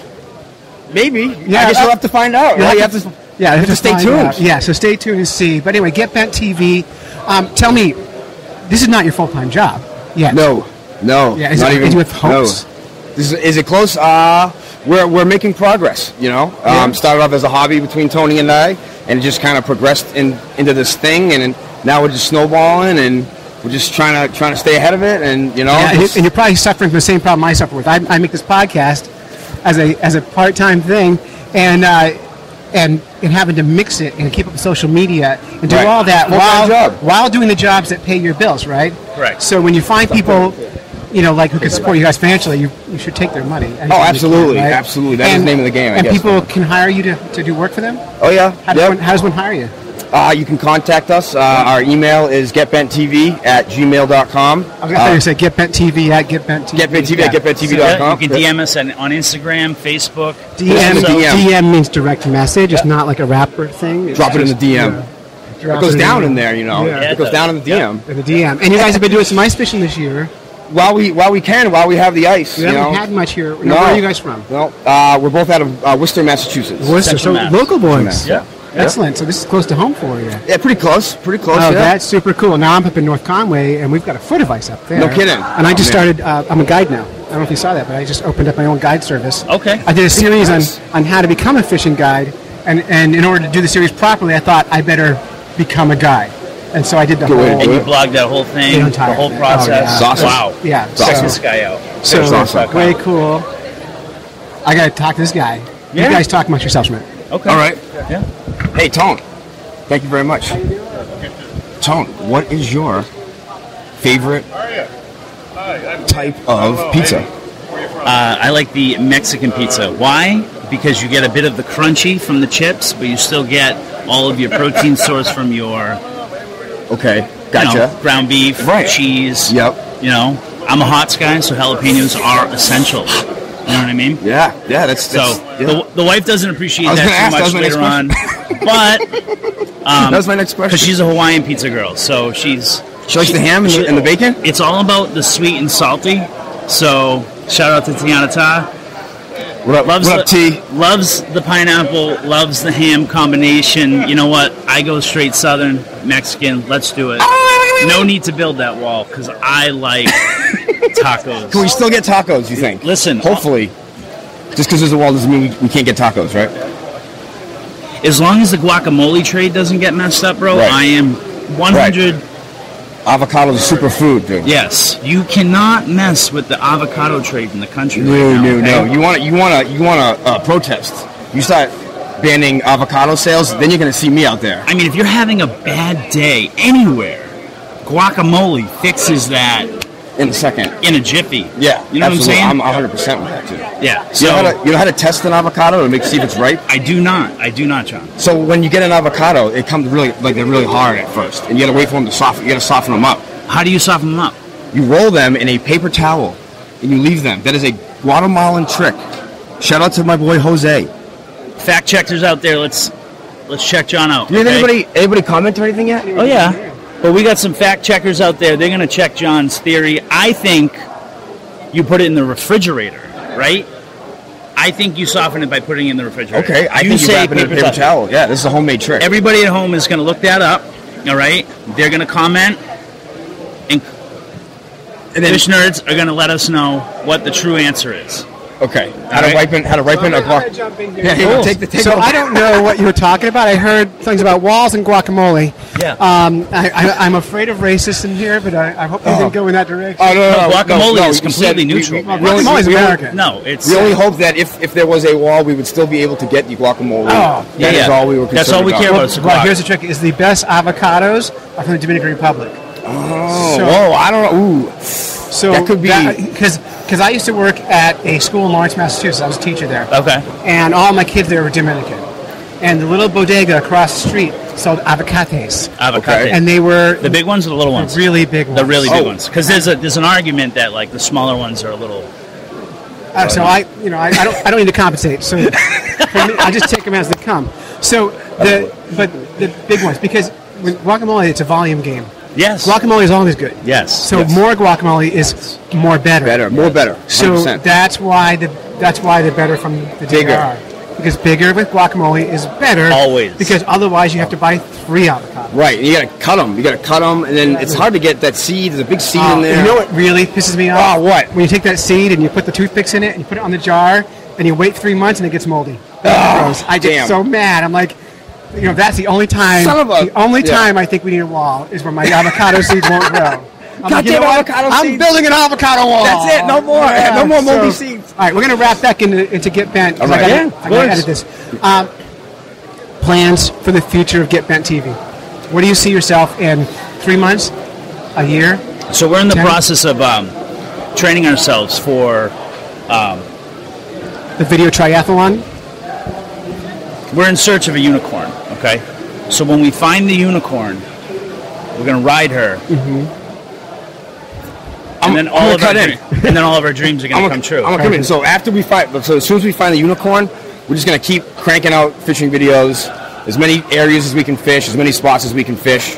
We're always up for different species. We're not one species angler. Good. It's good to spread it out. So we're just gonna keep doing what we've been doing, and just keep pushing out some good content. That's perfect, and that's what you got to do. And now you guys must be starting to get invited. People aren't going to pay you all the time, but people are going to invite you to fish with them all the time. Are you getting a lot of good invites? We do. I would say some good, some kind of weird, but definitely some good ones. Yeah. Now, ice fishing, traps or jigging? Both. I love traps. You got to pick a side. I'm traps. I'm traps. Just for the fact that I like to scan the ice, and when I see a flag up, it makes my heart skip a beat.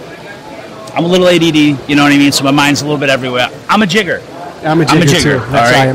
I like to run around to the holes, and there we're going to go see another one. Perfect. All right. So Get Bent TV on the YouTube. Check us out on YouTube, Instagram. Instagram, on everywhere, and go to fishnerds.com. I'll put some videos. I'll put a page up, a bunch of your videos I like on there. Yeah. And I'll link it back to you guys. All right. Thanks guys. Thank you very much. Oh, you just had more stuff. Well, you guys never stop talking.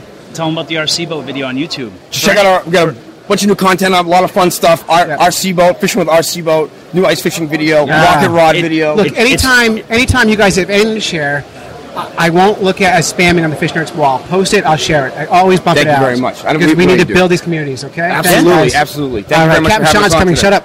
Thank you. Appreciate it. All right, Clay Groves, fishnerds.com. We're hanging out at the New England Fishing and Outdoor Expo. It's rowdy, man. It is so noisy in here. But I'm so excited because I'm sitting here relaxing, and then 2 people who love seeing every year walk in. Fish Nerds culinary correspondent Hugo Medeiros is here, and Yellow Man, whose real name I don't know, is here. Daniel, what's your last name? Smith. Oh, thank you, Hugo. Hey, step one step closer right here. All right. Just so we can pick it up. Okay, so first of all, tell us about, you went to Alaska? Yes. All right, let's hear that story. I spent 6 months up in Alaska. I was working at a fishing lodge. Now, so doing what at the lodge? So my job was to be the dock boy. So I was fueling boats, unloading catch from the boats for the clients, teaching the clients how to operate boats if they didn't know how, teaching them about the local waterways and what species were in the local waterways. Okay, and so what species are in the local waterways? So we had 4 different types of salmon that came through. The coho, the kings, the reds, and then dog chum salmon. I know, Hugo's drooling, by the way. It's okay, Hugo. They're not cheering for you. Yeah, it's not about you. I know.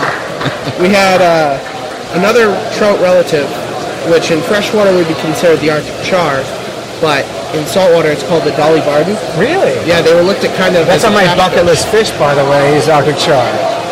There you go. That's what you do. Go to Alaska. Petersburg, Alaska has them. That's amazing. All right, so now you're back. Yes. And you brought some fish back with you? Yes. What did you bring back? So I brought... Wait, and you brought fish back and you gave him to this seagull? Yeah. Hugo eats anything. I know. You could just lie to him and tell him it's something he'll eat it. He doesn't care. When you bring back 400 pounds of fish, it's kind of hard to eat. That was a big suitcase. I know. That's what I think. Did you check it? Funny. Did you check it? I travel with fish. Yeah, I checked the 400 pounds of fish.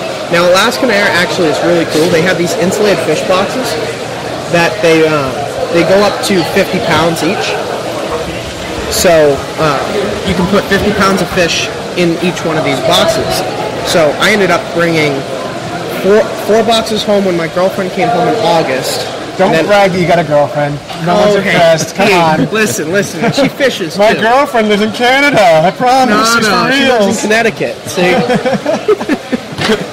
But so I sent her home with 4 boxes, and then I brought another 5 home. So I also got some crab there too, which everybody thinks. What kind of crab? Dungeness. Oh, that's my favorite. Yeah, I love it. It's really good. It's really good Dungeness crab. It's fantastic. You can tell he spent time out there because lots of us call him Dungeness. He goes, I'm Dungeness. So, all right. So you brought all this stuff back. Now Hugo's going to cook. How much did you bring to Hugo?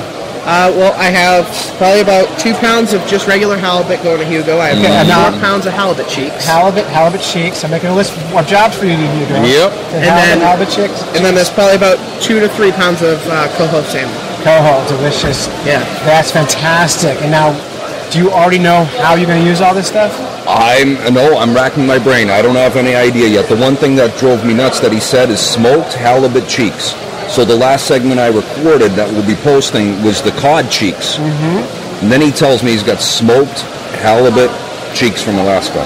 That's, people who don't know, fish cheeks are it's like the tenderloin cut of a fish. Walleye cheeks in New Hampshire are great. I've eaten fall fish cheeks, fantastic. Yellow perch cheeks, they're little, but they're good. It's worth the time. When you get a big fish, take that head, and there's meat in there, and it's delicious. I've seen you take all kinds of meat out of fish head. Mm-hmm. All right? Tell me about that. You've got a fish head. Well, it's funny. A local fish vendor that I go through where I live, he's in Sturbridge. Excellent place, which is tough to find in Western Mass. He's got beautiful fish, and he tells me, he's an Italian guy off the boat, he tells me, he's like, Hugo, I can get codfish heads for you. So people throw them away. Yeah. And after I did the codfish cheeks and tongues the other day, I said, Sebastiano, you can really get the codfish heads for me. And you said free, right? He goes, yeah. And they still got the cheeks? No, those are gone. I'm like, it's like, these people aren't stupid. That's right. Yeah, just spoon those cheeks out. You cook them like scallops. They're fantastic. That's really cool. Now, I'm going to tell you a story. When I was a kid, got to graduate high school, my family moved to Alaska and left me in New Jersey. I didn't want to finish high school somewhere else, so I stayed in New Jersey, right? My dad was the commanding officer of the land station in Juneau, Alaska, right? So one day, I'm at work, and this guy comes in wearing a helicopter pilot's uniform with 2 big giant coolers of halibut that was caught the day before in Alaska with my dad. And my dad, as commanding officer, said, you guys are going to Cape May? Take them with you. And they're flown from there to the Coast Guard base in Cape May, and then a helicopter pilot drove into my work where I worked. And I was 18. What a waste of food on an 18-year-old kid who doesn't know how to cook fish. So I worked at a deli at the time. My boss, we had a big fish fry. We did a big giant fry. It was delicious. But there's so much more we could have done with that fish.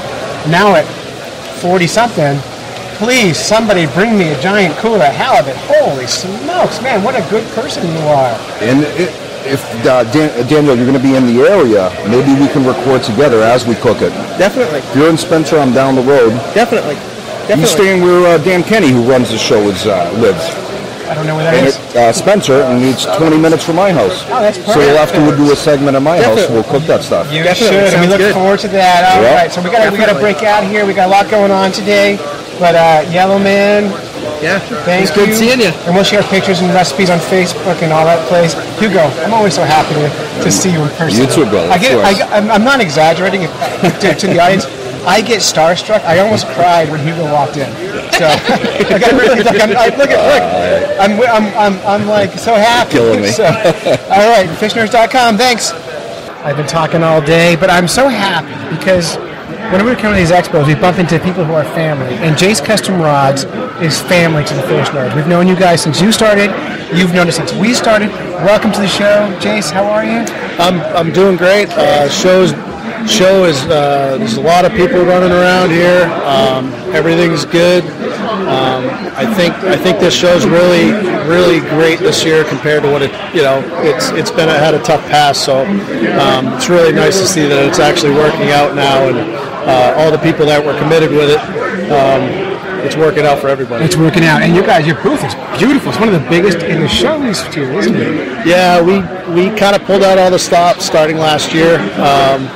We wanted to make ourselves stand out from some of the other booths. So last year we went big, and we got a nice backdrop and some other stuff, and so this year we went even bigger, and so we've put together a pretty nice, clean booth, and it's working out for us. And you even brought your own carpet? That's insane. Yeah, the carpet's nice. More than just it looks cool, but it's nice to stand on when you're standing all day. So. Right. Well, let's talk a little about your custom rods. Okay. You've been at this for a few years. 5 years? Yeah, 4.5. 4.5. Yeah, going on 5 years. Lots of people are using your rods. I see, like famous fishing anglers now using your rods. What do you got on your pro staff? Well, one of our founding pro staff, Amy J, is still on there. David Riley, he's from Rhode Island Bass. Kevin Miller, he's a New Hampshire bass angler. And Dwayne Turnage, he's a Maine bass angler. So you're kind of covering a lot of people with that. And when you're doing the custom rods, tell me, why would... If you're trying to talk to me about custom rods, I'm just debating. Do I buy a custom rod, or I get some kind of made in China rod? Why would I want a custom rod? Sell me on this. So, because I need help. Yeah. So, custom rods aren't for everybody. Some people don't necessarily have the funds to afford one, which is fine. Some people may be hard on their equipment and feel like they would break it, so they don't want to buy it. We're basically looking for 1 out of 200 anglers that walk through this door that are looking for a custom rod. And basically, it's when they get to a point where they've tried some factory rods and they're just not happy with the performance, or they're not necessarily it doesn't fit them size-wise. I'm getting bored, and so I'm bringing in the big guns here. So we have David Riley, right? Yes, sir. From Life of Riley Fishing. It is. I follow you on Facebook. I appreciate that. And he's one of your pro staffers? Yeah. Yeah, and you fish with Jace Custom Rods. I've been asking, Jason's so nice. He won't tell people, buy my rods because they're better. He's saying, if you can afford it, you might want to buy it, whatever. Tell us why one might buy a custom rod. Why do you like custom fishing rods? Well, in my particular case, I'm not a small man. I'm 6'4", almost 270. And beautiful. I appreciate that. I would think so too. My wife thinks the same thing. But a guy my size and a guy who might be 5'3" don't use the same rod for the same technique. You go buy a mass-produced rod off the shelf, they're all the same size. They say this is for everybody. And every rod is not for everybody. So right off the bat, custom rods for guys, it's technique specific. They can cater to what you want. And then when you get into the aspects of them to be able to put names on the rod, your colors to coordinate to your shoes, to your boat, to your wife's jewelry, I mean, they can do everything. And they're nice people. Incredible people. I mean, they work with you from start to finish. Mm-hmm. You tell them, you can talk to them over the phone anytime, Erica and Jason. Anytime. Call at 3 a.m. Yeah. In a little bit, we'll put their cell phone number. Please call them anytime you want. But, you tell them what you fish for and what you're looking for, and they'll be able to guide you to the right rod blank, to the right reel seat, and really guide you from start to finish. All right, and I'm going to transition a little bit. What do you do, David Riley?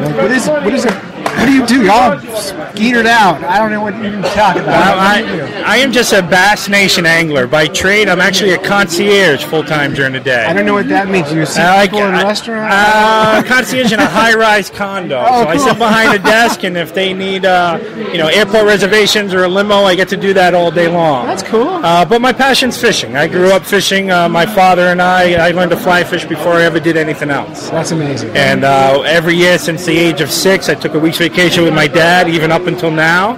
And then I turned him over to the dockside and went away from trout fishing to bass fishing. And, now he doesn't get to wet the line as much as he likes. But, I fish for the Bass Nation. And for people who don't know what Bass Nation is, it's the it's the grassroots of professional bass fishing, like the Elite Series guys, the Kevin Van Dams, the Mike Iaconellis, guy like that. You said grassroots and elite in the same sentence. That's, to me, it seems like opposites. That's fantastic. Well, congratulations. It's so cool. I see you every couple of years or so, and so I'm always happy to see you. We appreciate what you do, Clay. You guys do a great job with your podcast. By the way, great to listen to. By the way, as of right now, we are just about to overtake Orvis Fly Fishing Podcast as the #1 fishing podcast on the internet. Fantastic. About to crush them. That's so great. we were number 201 yesterday in iTunes. There's 15,000 shows in iTunes. We're number 13 right now. Orvis is number 10, and we're about to take them out. Fantastic. So they can suck on that. That's right. That's right. Well, everywhere you turn around, you see a Fish Nerd sticker here and there around the country, everywhere you go. Around the world now, yeah. It's becoming its own nation. You know? It is a Fish Nerd nation. Cool, Absolutely. thank you. And that's JaceCustomRods.com? Yes. Perfect. And, of course, links to everything, including David Riley, at fishnerds.com, and all of our social media. We'll always share everything they give us forever because we love these guys. Thanks. With me at the giant Fish Nerds booth here by the waterfall is Captain Mel True from Fishnet Charters. Captain Mel has been on the show probably 2 times historically, about last year before, probably, at the Rockingham Expo. Yep, that's right. Yep, it was Mr. Bob Suntram from the Uzi Jig Company introduced me to you guys. It was a great relationship. I got to meet you. You guys are awesome. I'm loving what you're doing. Hey, thank Cool you stuff. so much. Well, anyway, so we're here now. As longtime listeners will know, we just finished a segment on how to become a fishing guide. I went to guide school. We can move that a little bit. I went to guide school. Okay, am I okay? Yeah, you're good. All right. I went to guide school. I had to sit for the oral boards. I opened a business. I led my first trip. Those were our first 4 segments. And now I want to talk to other charter captains to find out what life is like for them as a guide. The noise in the background, by the way, is we're in a busy place and it's just people talking. So Yeah. So, you're a fishing captain. Do you make your full-time living as a charter captain? Well, here in New England, it's hard to say that you're a full-time charter captain and able to sustain a full-time career just from that. If you're a charter captain here in New England, you're sort of going to be a man of many trades. I have my fishing rod company. I have a lure company. I own Wicked Cooler. You own Wicked Cooler? I do. I didn't know that was you. Yep, so I do that. I'm also an outdoor writer. I write for all the local magazines here in New England, and I'm also a professional photographer. I'm dabbling in some videos, so if you went to CaptainMelTrue.com, you'd see some of the videos I got going out. So you can't really make a living just as a charter captain. So you got to cobble it together. Now, do you make your full-time living in the fishing industry? Yes. So what I did is I've surrounded myself with products. So when I come to a trade show like this, I'm not just a charter captain. I got my rods, my lures, my coolers, and everything plays off of each other. So you can make you book a couple trips and that makes you money for the weekend, but you sell a bunch of gear, it's easier to make the money for the weekend, especially if you have a lot of items that are under $100 or $50 so that people can really load up on them. And it sure is fun, let me tell you. It is. It's a fun industry, and there's great people in the industry, and the people that come in, they're just amazing. And we were just giving away rods over there in our booth to You didn't tell me that. Come over. Come on. Yeah, I think just before I left, we handed out 3 rods. Cabela's is giving out combos for just kids walking by at random. Oh, that's fantastic. So, I love that. I love that. We don't make any money, so we're always trying to figure it out. And so, as a new person, as a new guide, I've led 4 guided trips so far, and all 4 have caught our targeted species and left happy, which is good, right? What do you do when you take a charter group out and you're not winning? Well, you'd be surprised how understanding the customers are. They're just happy to be out there. This is my job. I'm out there all the time. So the scenery and the stuff, that's all great, but that's my office. So it's like going to work every day. That's my thing. These people are looking around going, wow, this is beautiful. You take them through the islands. All right? You sort of got to entertain. You can't just be a charter captain. It's not all about catching fish. You got to have the personality. You got to have the social skills. You got to understand how far you can push these people. If it's a family, a husband and wife and 2 young kids, you can't push them as hard as you would if you had 4 guys in their mid-30s that want to go hardcore. Right. So you sort of got to play in.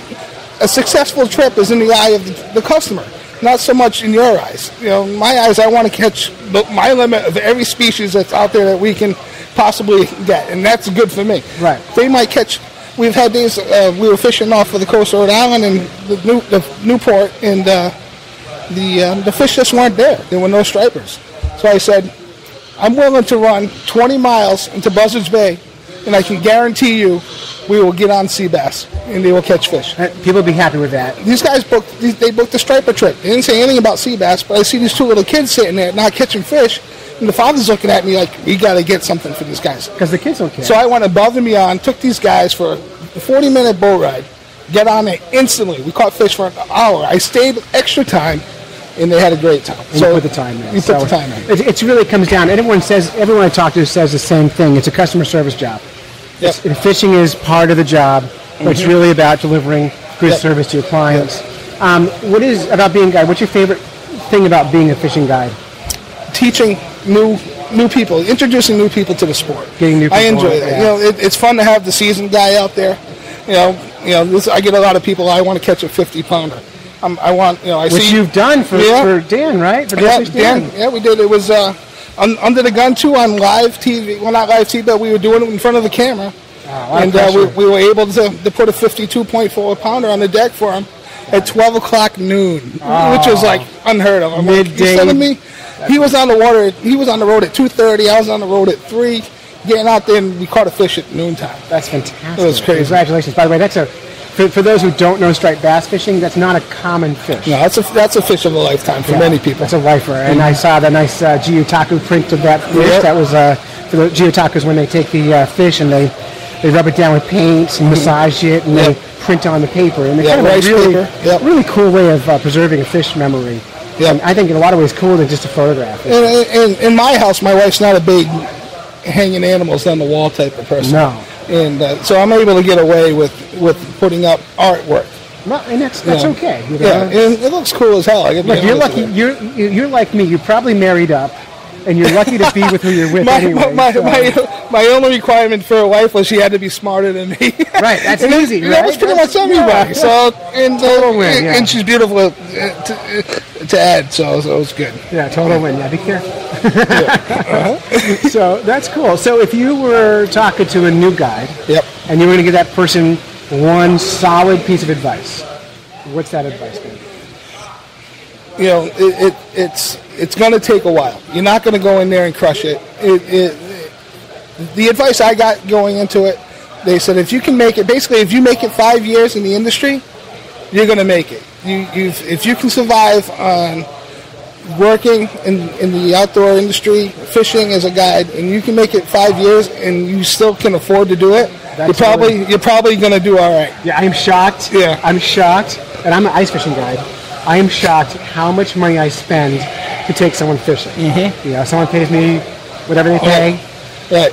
Almost all of it I spend on fishing gear. Right, and that's ice fishing. Think about the $40,000 truck I got to pull my boat. You know, and you know, if I were to go out and buy a new boat, it's $80,000 for a boat, and it's $100 for fuel for the day. I probably have at any given time $4,000 to $5,000 worth of rods on my boat. Yeah, there's all these hidden costs. I actually am doing an upcoming show on the hidden costs of guiding, so I'll be talking about some of these things.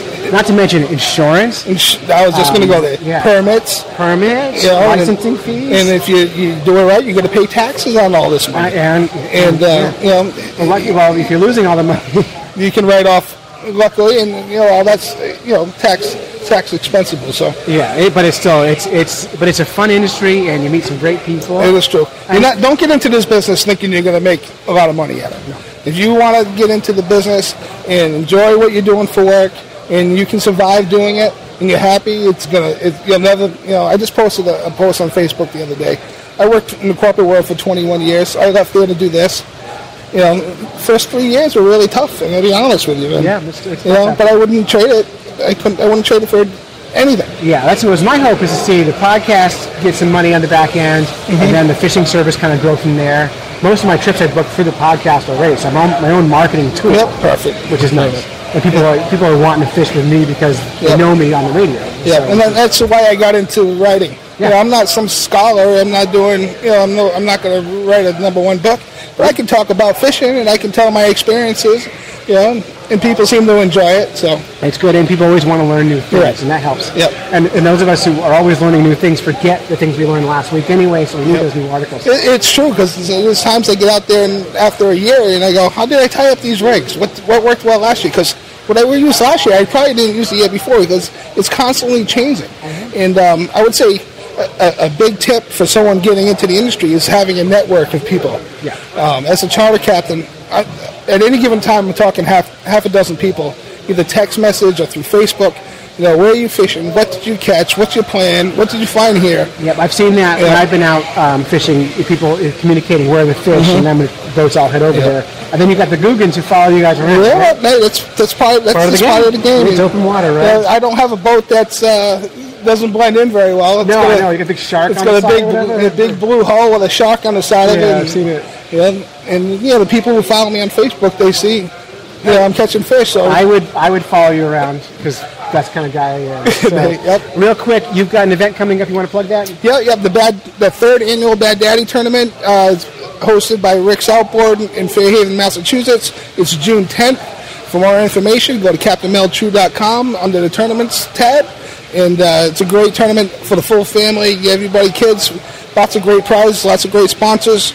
It's a great event. That's cool. And you can, as it comes closer, share all that on our Facebook page. Definitely. We'll pump that out so you'll to everybody, and we'll get the word out. So, hey, Cool. Captain Mel, thanks so much for coming on the show. Hey, brother.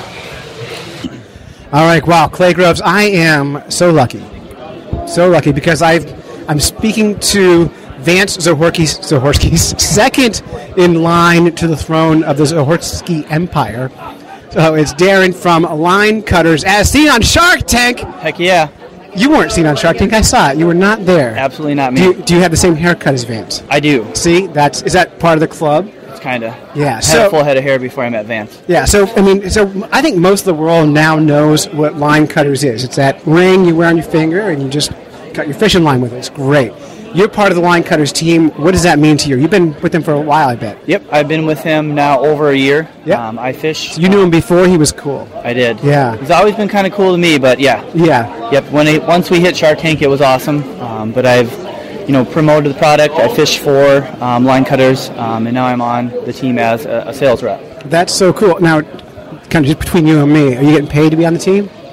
Nope, not yet. Not yet. Not Come yet, on, Vance. Pony up, man. You're making it. So, Right. But you're part of the team. Isn't it fun to be part of something that from the beginning was starting up, and now you've seen it blowing up all over the place? Like emotionally, it must be exciting. What's it feel like to you? Yeah, it's really, really cool because, he believed in it. He's a great guy to work for, and he gets you excited. Now that we've been on Shark Tank, now everybody, knows of us, heard of us. So it's just kind of cool to see how he started, where he's going, and what he has. He's bringing new products all the time. The guy's a workhorse. He really is. I follow him on Facebook. If you're not already following Line Cutters on Facebook or Instagram, get there because the videos that Vance does are great. He's always so excited about his new stuff, his little experiments he's doing. I've been following for a long time. Now, so forgetting all Line Cutter stuff. Sure. Because everyone knows all that, and we're excited about it, but we've done this. Vance has been on the show twice. Yep. What do you do? What's your fishing thing? I fish, tournaments. I fish in leagues around. I'm from Minneapolis, Minnesota, but I head out to basically anywhere there's a tournament: Iowa, North Dakota, Wisconsin. Take people out fishing, veterans out for fishing. Do a lot of ice fishing now. That's my favorite. Especially since we're in Minnesota, we get to ice fish 11 months out of the year. That's crazy. So, yeah, it's been in my background my whole life, and now it's just being more competitive and getting more in depth with it. Well, that's cool. And you got all kinds of other sponsors and stuff. We can do that. But I'm excited. I always like to meet people who are making it in the industry and doing well. And so congratulations. Thank you. We're excited to see Line Cutters making it. We feel like they're part of the Fish Nerds Nation. And we're going to keep watching them grow and see what Vance does next. And Perfect. See what you do next. And, Awesome. And, of course, anything you guys want to share on Facebook, anytime, share it with us, and we'll bump it right out. Thanks. Yeah, absolutely. Thank you very much. All right. With Jason from the Mass Bass Boys. And I got to tell you, the first time I ever heard of Mass Bass Boys, I was playing mini golf in North Conway, and there was a guy, one hole in front of me, was playing far too slow, and I kept having to read the stupid Mass Bass Boys shirt all day long until the brand was seared into my brain, and I thought, I got to go meet these guys. And so here we are today. I finally get to meet the Mass Bass Boys. I think it was that guy who was in front of me at mini golf. At the Monkey Trunks or one of those kind of, I forget the name of the place. But anyway, Jason, welcome to the Fish Nerds.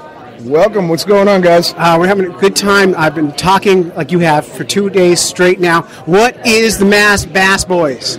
Mass Bass Boys is a group of fishermen throughout New England. We have over 1,300 members. Like I said, all the way out through New England, Red Sox, Patriots. We got it going on. We do charters, we do tournaments, we do benefits, expos. Pretty much more of a community than anything. We've been going for 2 years strong. We're getting bigger and bigger every day. Everybody loves it. I can't complain. It's a great community, and we're always looking for new members. So. And how can people find you? People find us on Instagram, Snapchat, Facebook, everywhere. Everywhere people are, you are. MassBassBoys.com, we're everywhere. You own it all, and of course we'll link at fishnerds.com. And you guys are selling clothes here, right? We got it going on. Did you ever think you'd be an apparel company? Honestly, no, I didn't. But one little turn can make a big chapter. You never know, and it's a lot of fun, and it's fun to see you guys around the expo. You guys have a lot of personality. You carry it with you. Are there girls in the Mass Bass Boys? Mass Bass Boys is actually co-ed. We do have women and men in it. Just don't. Hence the name Mass Bass Boys. It's unisex. It's for everybody. It sounds unisex. Yeah, it's actually for rookies. It's for pros. We got pros. We got rookies. We got guys that are just starting to fish to pros that help the guys out that are just starting to fish. So. Well, that's cool. Now I'm also a fishing guide in New Hampshire. Ice fishing only. That's the only kind of guiding I do. For me, that's what works for me. But if you guys ever want to come up north to Conway, I live in Derry, so. You live in Derry? I used to fish. Come up here. Talk here. All right. So, what is your name? Josh. All right, sorry, Jason, you're out of here. So, this is Josh from Mass Bass Boys. You're fired. And he's from Derry, New Hampshire. I used to live in Derry. I used to work at the Taco Bell there. Yep. Which is gone now, right? Yep. And I used to work at the Applebee's. Yep. You're going to love. So, do you fish Beaver Lake? Yep. The Beaver. That's my favorite place. The Beaver. For bass fishing in the summer, and we've caught packoos there. Yeah. Like on the swampy side. Wow. Yeah.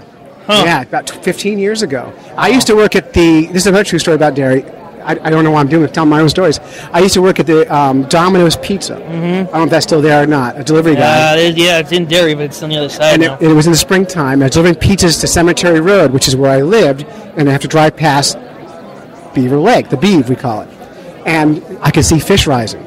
So I pulled over to fish a little bit while delivering pizzas. By the bridge? No, there's a right on, I forget the name of the road, but before the bridge. But it's, anyway, I was fishing there, and another car with a Domino's sign pulls in next to me and gets out of his car, opens my door, takes the pizzas out, put it in his car, and takes a big Domino's sign off and puts it on his car and drives away. And I got fired right there. So I love Derry. That's so cool. Yep. So those are true stories. So you're welcome. Mass Bass Boys, anywhere social media is found. You guys are great. You guys are killing it here. I hope you're selling a lot of stuff. And come up to my way. I'll bring you on the ice. We'll have a really fun time just talking about fishing and catching a bunch of fish. And we'll blast, okay? Yeah, we're down, man. All right, thanks, guys. Yep. Today we're talking to some of the best people.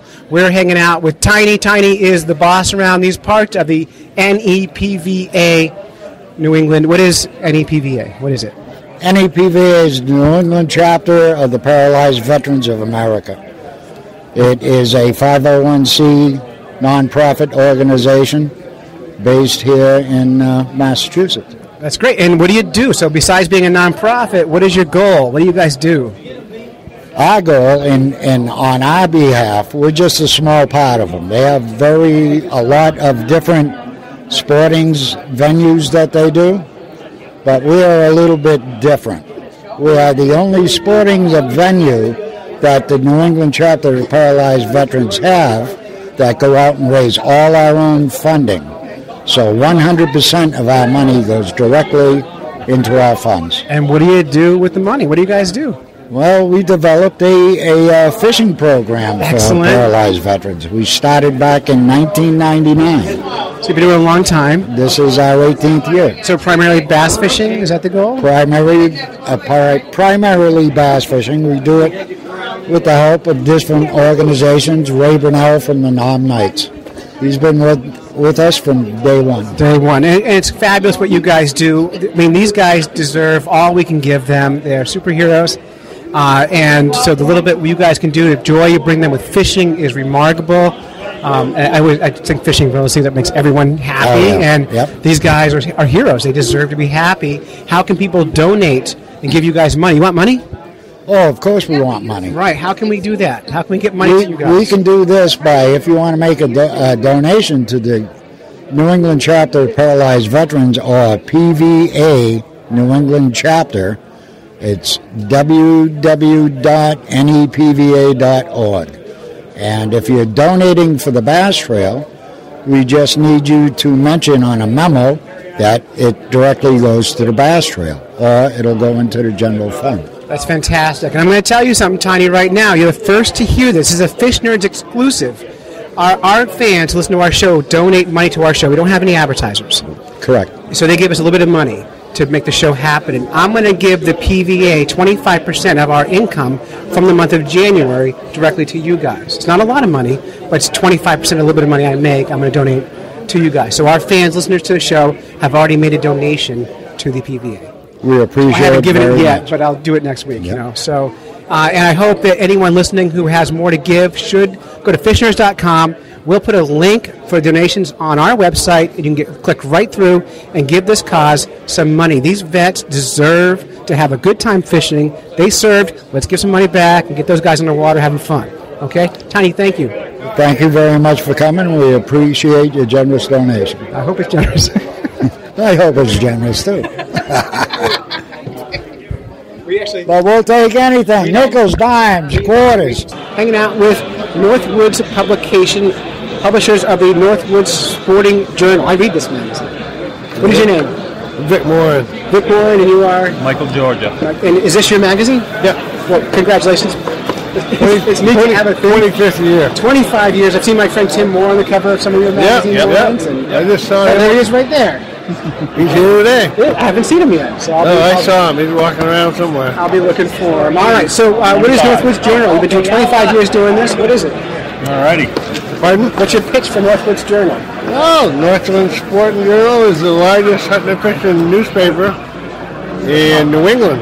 Maybe all of the East Coast. We sold in stores. 25 years. 1,000 stores in Maine. All your stores over in New York State, upstate. I see it everywhere I go. So, yeah. Well, that's what I like hearing from people. Yeah, totally fun. It's fun to walk in, especially when I have friends on the cover and stuff. I walk in the store, I'm like, oh, there's my friend again. You know? Yeah. So now where does this go? So I'm Clay from the Fish Nerds. It's a podcast. It's on iTunes. It's free. It's we reach out to the whole world. And I've been doing it for 5 years. I'm also a fishing guide in New Hampshire. And just trying to make new contacts, meet new people, and help promote people in the fishing industry. So that's what that's nice to do. Yeah, so nice meeting you. Thank you. Yeah, nice meeting you. I did a 10-year TV show. All right, Clay Gross, fishnerds.com. Hanging out here at the New England Fishing and Outdoor Expo, Corrigan. Yes, sir. Which his name I kept getting wrong. We're hanging out. Corrigan is from, what's your business? I'm from Martha's Vineyard. It's my company's called the Ocean Cowboys. Ocean, That's right. Cowboys. And you are a charter captain. Yes. Do you do that for a living, or is that part of your life? I do it for a living. I run a charter fishing boat out of Eggertown, which is on Martha's Vineyard. We focus on inshore and offshore fishing. We have a good season that usually runs from April until December. We focus on a lot of fish education, getting young kids out there, getting them excited about fishing, teaching them the ins and outs, what to do to be safe on the water. And so I'm doing a series on how to become a fishing guide and what the business looks like. As someone who does this for a living, how do you make money, say, in, February? What do you do? In February, we're mostly concentrating on marketing, touching base with our return clients, social media presence, focusing on maintenance of the boats, that sort of thing. We keep one of our boats in the water until the end of December, and then we put it back in at the end of February, beginning of March, and we focus on codfish and other cold water species at that time of year. Happy to catch a bunch of those. So I'm a species guy. I'm a big fan of fish diversity. For example, in New Hampshire, I went on a quest. I caught and ate every kind of freshwater fish in the state. And I'm a big fan of eating rough fish. Okay. I love eating dogfish. Do you catch a lot of dogfish? We do. We catch a lot of dogfish out east of the Cape when we're focusing mainly on codfish and bottom fishing out there. And what's the strangest fish you've caught? Have you caught any fish that kind of way out of place? Well, there's some pretty interesting fish that we catch out there. Out east of the Cape would probably be a sculpin. Those are a pretty neat fish. Yeah, like a little dragon-looking thing. Yeah, delicious. I've eaten them. They're pretty awesome. And then south of the vineyard, I'd say the golden tilefish. What is that? They're usually in very deep water. They're an interesting fish. They grow up and stay in the same area year-round. So they don't migrate, and they live in communities that they call pueblos. So they're mostly found in muddy areas in deep water. We usually fish for them around 600 feet or more. That's insane. Now, so are you using like 1 pound sinkers to get down right to them, or are you a little bit lighter than that? Sometimes even more than that, depending on the current. Insane. You know, we'll use I say up to a 3 pound weight with Now- 3 or 4 hooks. Now, as an ice fishing guide, a 1 pound fish to me is a big fish, right? So it's such a different planet of fishing that you're fishing on than what. It's amazing how, like, we do, in some ways, the same thing, but in other ways, so insanely different that you can't even compare them. It's great. Well, hey, thanks for coming on the show. I got to go. Website one more time. Well, look for us, Ocean Cowboys, on Facebook. And we'll link up, of course, at fishnerds.com and all the Fish Nerds social media stuff. Anytime Ocean Cowboy shares anything, we will reshare that out with our clients. Perfect. So, Awesome. Thank you for the time. All right. We always shake hands, but no one can see this. I know. Okay, mics are hot. 3, 2. Clay Gross, fishnerds.com, hanging out here at the New England Fishing and Outdoor Expo. I'm staring right in the handsome face of Ryan Bebo from On the Water. Ryan, how are you?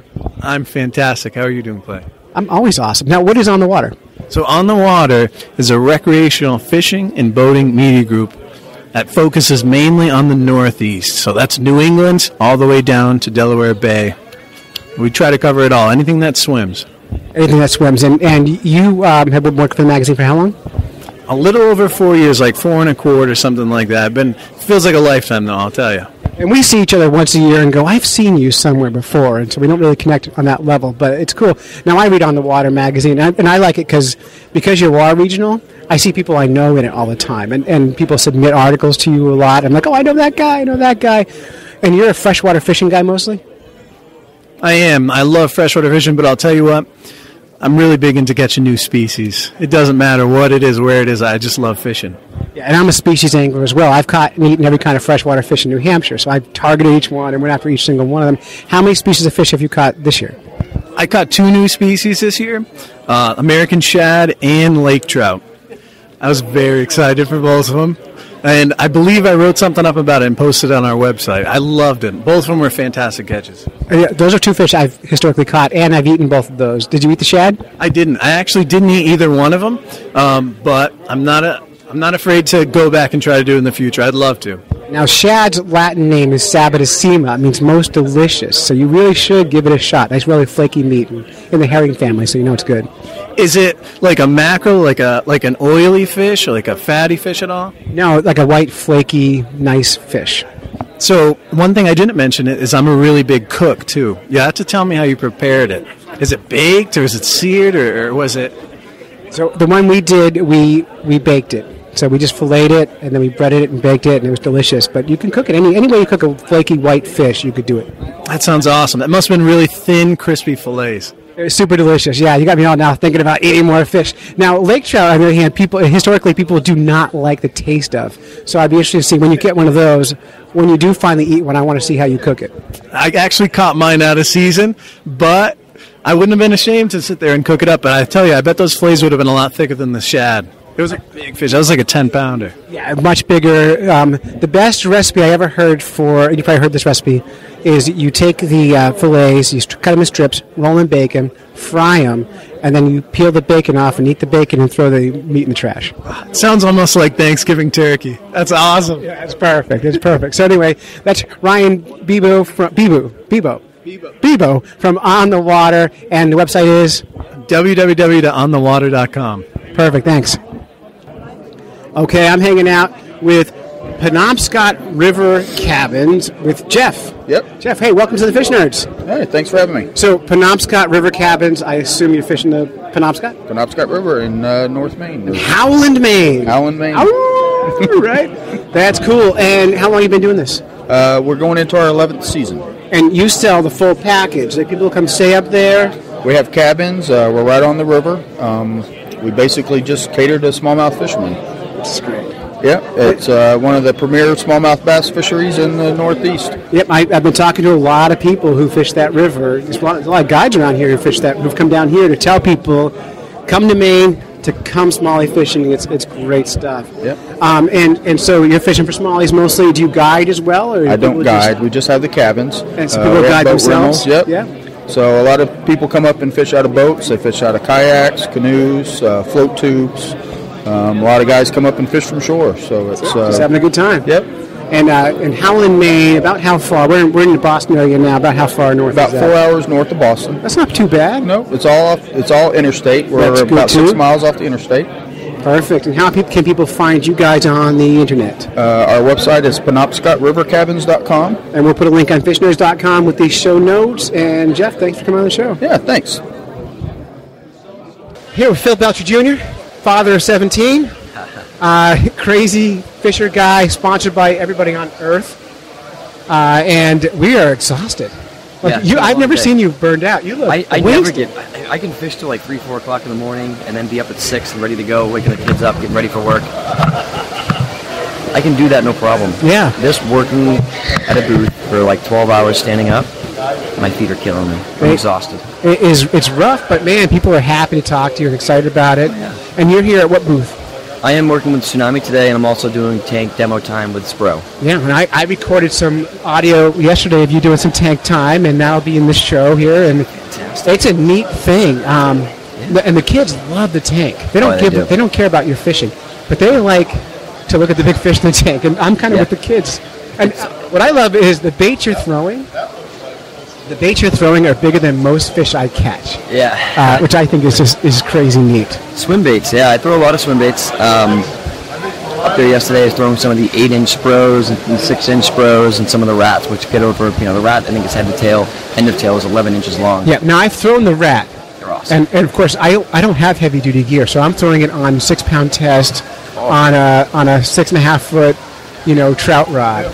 But I did get a bass on it. And we'll get you hooked up with, I know, some rods that are fairly inexpensive. Yeah. We have today we're pushing, I just did the fishing, the TV show there, and part of that show I was fishing the Tsunami, or the entire show I was fishing the Tsunami Classic Series rods.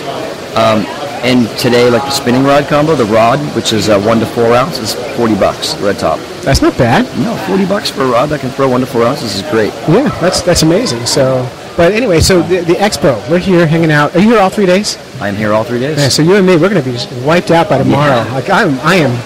I'm looking forward to eating something tonight, having a beer or two, and then going to bed by 8 o'clock. No, that sounds wonderful. Yeah, doesn't it? Yeah. But I'm back at it first thing tomorrow morning, and we'll still be. I'll be here all day doing the same thing. Same here. I don't know how I'm going to edit all this together. Oh, it's going to be a lot. It's going to be a lot of work. But Go Fish Dan brought us out, and it's been really good to us. Man, he did, I've been to this show for a couple of years now, even when it was back in Worcester. It's packed. This is an unbelievable show. He did a great job. He promoted the hell out of it. He did. He was smart enough to bring the fish nerds in. Yeah, I think you guys are the only reason it was a success. Must be. Yeah, I think at one point you canceled and half the likes on the page was gone. Well, it was. He's been asking me for 3 years to come, and for 3 years I've been going to a different expo, and so I'm trying the new one out and see if I can't make something else happen for the show. So I came here, give it a go. I'm super impressed. We'll see you next year. Possibly. All right. We'll see. I'll know if at the end of all this I have someone else paying for the podcast to get made. I'll be back next year. If not, I'm done with expos. This could be my very last expo. Oh no! Because as most people know, I do the show for free. Actually, I pay to do the show. It costs me $350 a month to make this podcast. Yep. Fans donate about $80 a week, which is wonderful. Yeah.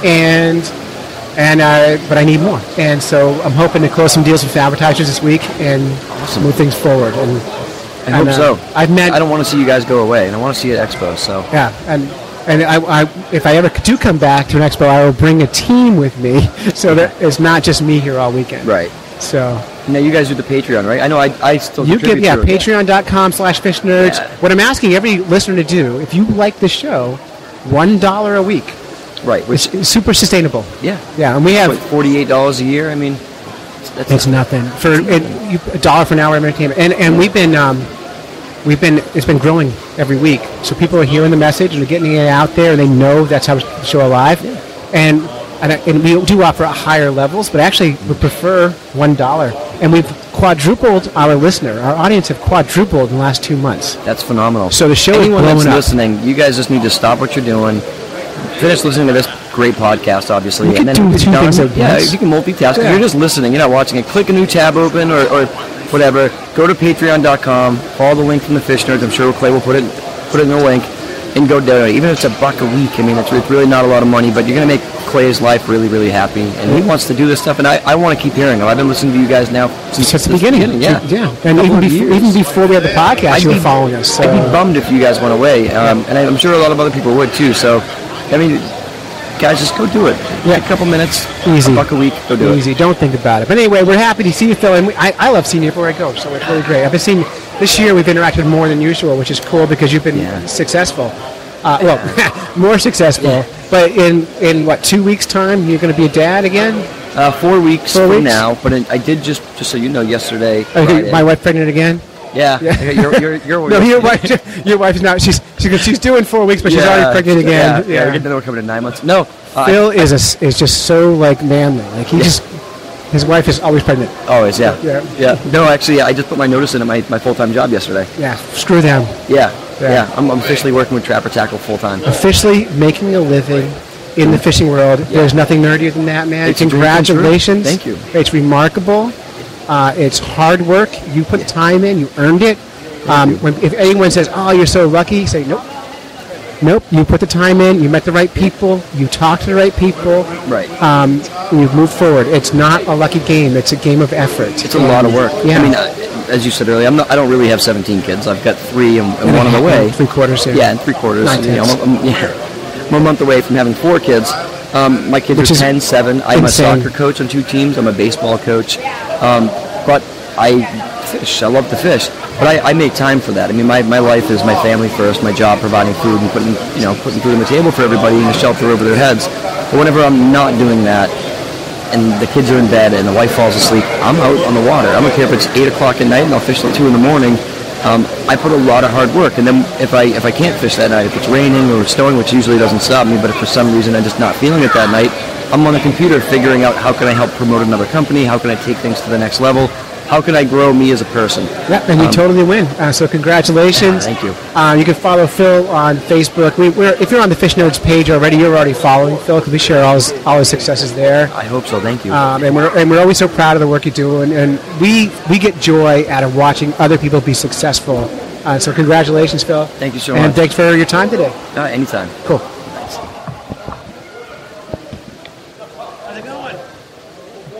It's a crazy place. Dogs and cats are falling in love. I just don't know what to do anymore. But we're here with Clayton from Plum Island Surfcasters, and I have a man crush on Clayton because his name is just so beautiful. It makes me cry. Welcome to the Fish Nerds. Thank you. Thank you for having me. So what is a Plum Island Surfcaster? Plum Island Surfcasters is a fishing club. We're based out of Newbury, Massachusetts. We have monthly meetings, speakers, club fishing trips. And what I do with the Plum Island Surfcasters is I'm the juniors coordinator, which is I work with the kids, the members. Well, they put you with the kids because you're so young, Yes, right? You know, yes. being 22 years old really gives you an advantage. It does. Working with those young millennials, right? It does. Yeah. So what we do is congratulations. once a month we take the kids out fishing. Depending on the season, we do everything from ice fishing, carp fishing, stuff like that, with the junior members of the club. Perfect. And how can people find out more about Plum Island Surfcasting? They can go to plumislandsurfcasters.org. That's our website, and we're also on Facebook and Twitter under the same Yeah. name. Now, I follow Plum Island Surfcasters on Facebook, as you know, and I'm constantly sharing your stuff around. Yep. Because I like fish pictures. Yep. I don't know why, I've seen the same fish 1,000 times. I never get tired of it. So Correct. I recommend anyone get on social media with Plum Island Surfcasters. If you're in the area, ask those guys questions. Check them out because they're going to help you find more fish and learn more about fishing. And maybe if you're in the area and you live in the area, maybe join the club. Correct. You charge? Does it cost money to be part of your club? It's $35. Screw you. $35. You cheap bastard. I can't A believe year it. membership. But that covers you and your family. Okay. That covers you and your family. Like I said, we have a lot of members-only fishing trips where we go out with a guide or, like the local charter boats and stuff like that. Hey, that's cool. And so they just pay a discounted rate, or they go for nothing, or whatever. And that's going. It's always good. Fishing is about community and building community for me, anyway. And I think for you guys is as well. Yep. And I feel like I'm part of your community, even though I'm so far north. But I've been it's all the same with you. We're all one thing. All the same. What I've been saying to everybody is, fish are the equalizer. There's not a culture on earth that doesn't fish unless you're a vegan, right? And then you're just counterculture anyway, so that's okay. But congratulations. And that's so Clayton from Plum Island Surfcasters. Check him out on all your social media. Correct. And if you're in the area, join the club. $35, bargain. Right. Great. Awesome. Thanks, Clayton. Thanks, Clay. All right, ClayGrowsFishNerds.com. It's the end of the weekend. The very last interview at the New England Fishing and Outdoor Expo. And I'm here with Michael. Michael is from Hook, Line, and Sinker. Michael, how was your weekend? It was great. I'm glad you saved the best for last. And so tell us, what is your product? What do you sell? Well, there's a variety of things that I sell. The water deflector is a shield that protects your ice fishing tip up. And that's like a corrugated plastic that kind of goes upwind of your tip up, so your hole don't freeze as fast. Is that correct? There's a lot of uses for it. It keeps snowmobiles and ATVs from running over your stuff. Because they can see it. Correct, and it's easier to spot along the shore. It collects any snow or rain that freezes up. It keeps it off your trap. 80% less ice in the hole. Several features. Well, that's super good. And is that your big seller? It's one of my good sellers. There's a variety. I also have a auger bag that's made of tough duck that's second to none. Yeah, that looked really good. I really like that a lot. I like the float suits you were selling from the Arctic Armor, and I really liked your anchors. The bow tie. I'm one of those guys who love ice fishing, but I don't like the work associated with it. No, it should be easy, right? It should be easy. Spend more time fishing and less time working. Yeah. Because those portable shanties, they take 3 seconds to set up, and then 15 minutes of screwing anchors into the ice, right? Is that I think 15 minutes per anchor. I've had those days. It had those days. Yeah. With the bow tie, it's basically a 9/16 socket that goes on a steel 7-inch bolt, and we weld on a chain link. Then we turn around and we parkerize them with an environmentally safe acid, so it doesn't go in the environment. And then we turn around and add a Get Some 1000, which is a lanolin environmentally safe lubricant to keep them from rusting over. Yeah, perfect. And they look really great. I'm looking forward to trying them sometime. And that's all the time we have, and that is Hook, Line, Sinker, official hooklinesinker.com, and you can find all the links at fishnerds.com. Michael, thank you so much. Hey, thanks for your time. You're doing a great job. Thank you.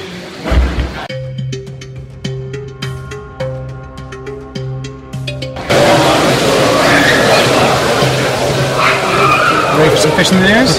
You love fishing the news. I love fish in the news. Yeah, I always have. Now, because we're at the expo, we thought it would be a good idea to use some of our vendors here to help with the news. So this week's news comes from The Fisherman magazine from the February 2017 issue. So this is pretty up-to-date stuff. Yeah. And we're going to get political here. So there's only 3 actually news stories in this magazine, so we're gonna use the one I like the best because it's my show. So, all right. Have all the power. President Obama signs Outdoor Rec Act into law, in a significant step forward for the outdoor recreational industry and the sport fishing community. President Obama signed into law the Outdoor Recreation Jobs and Economic Impact Act of 2016. He signed this in 2016.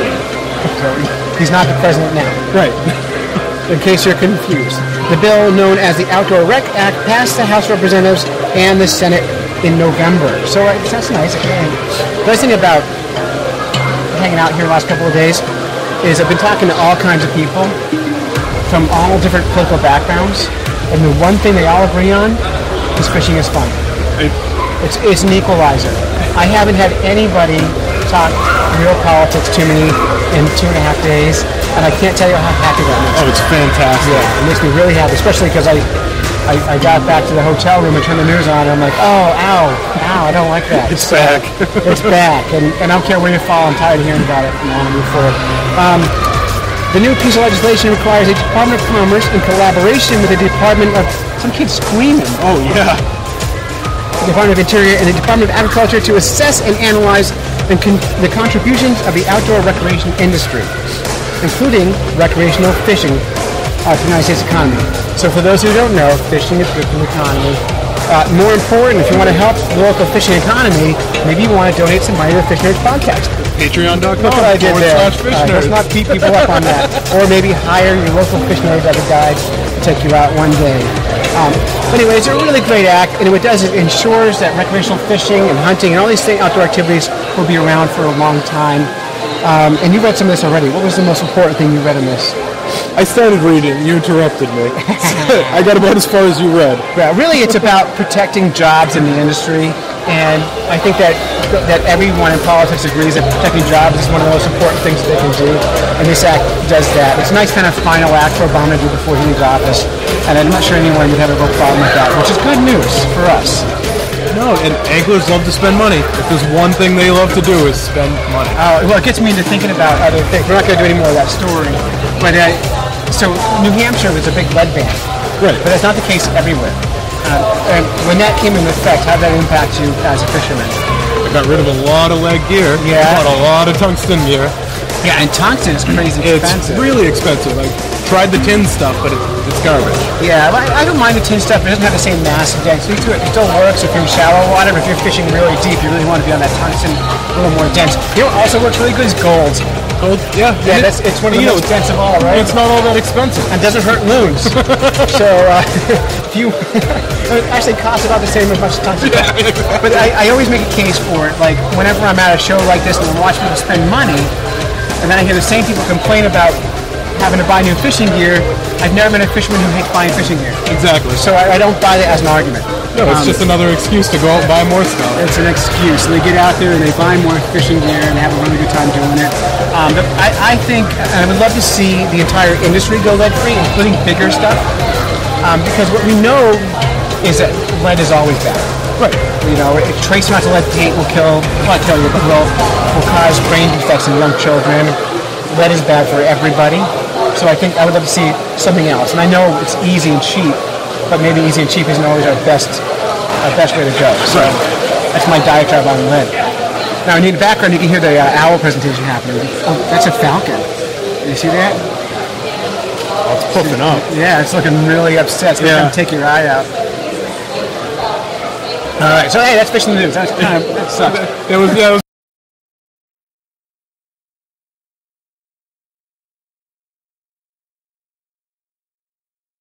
best fishing news we've ever done. Ever. We're just trying to get through this today. A lot of people walking around here. Have you walked around the expo yet?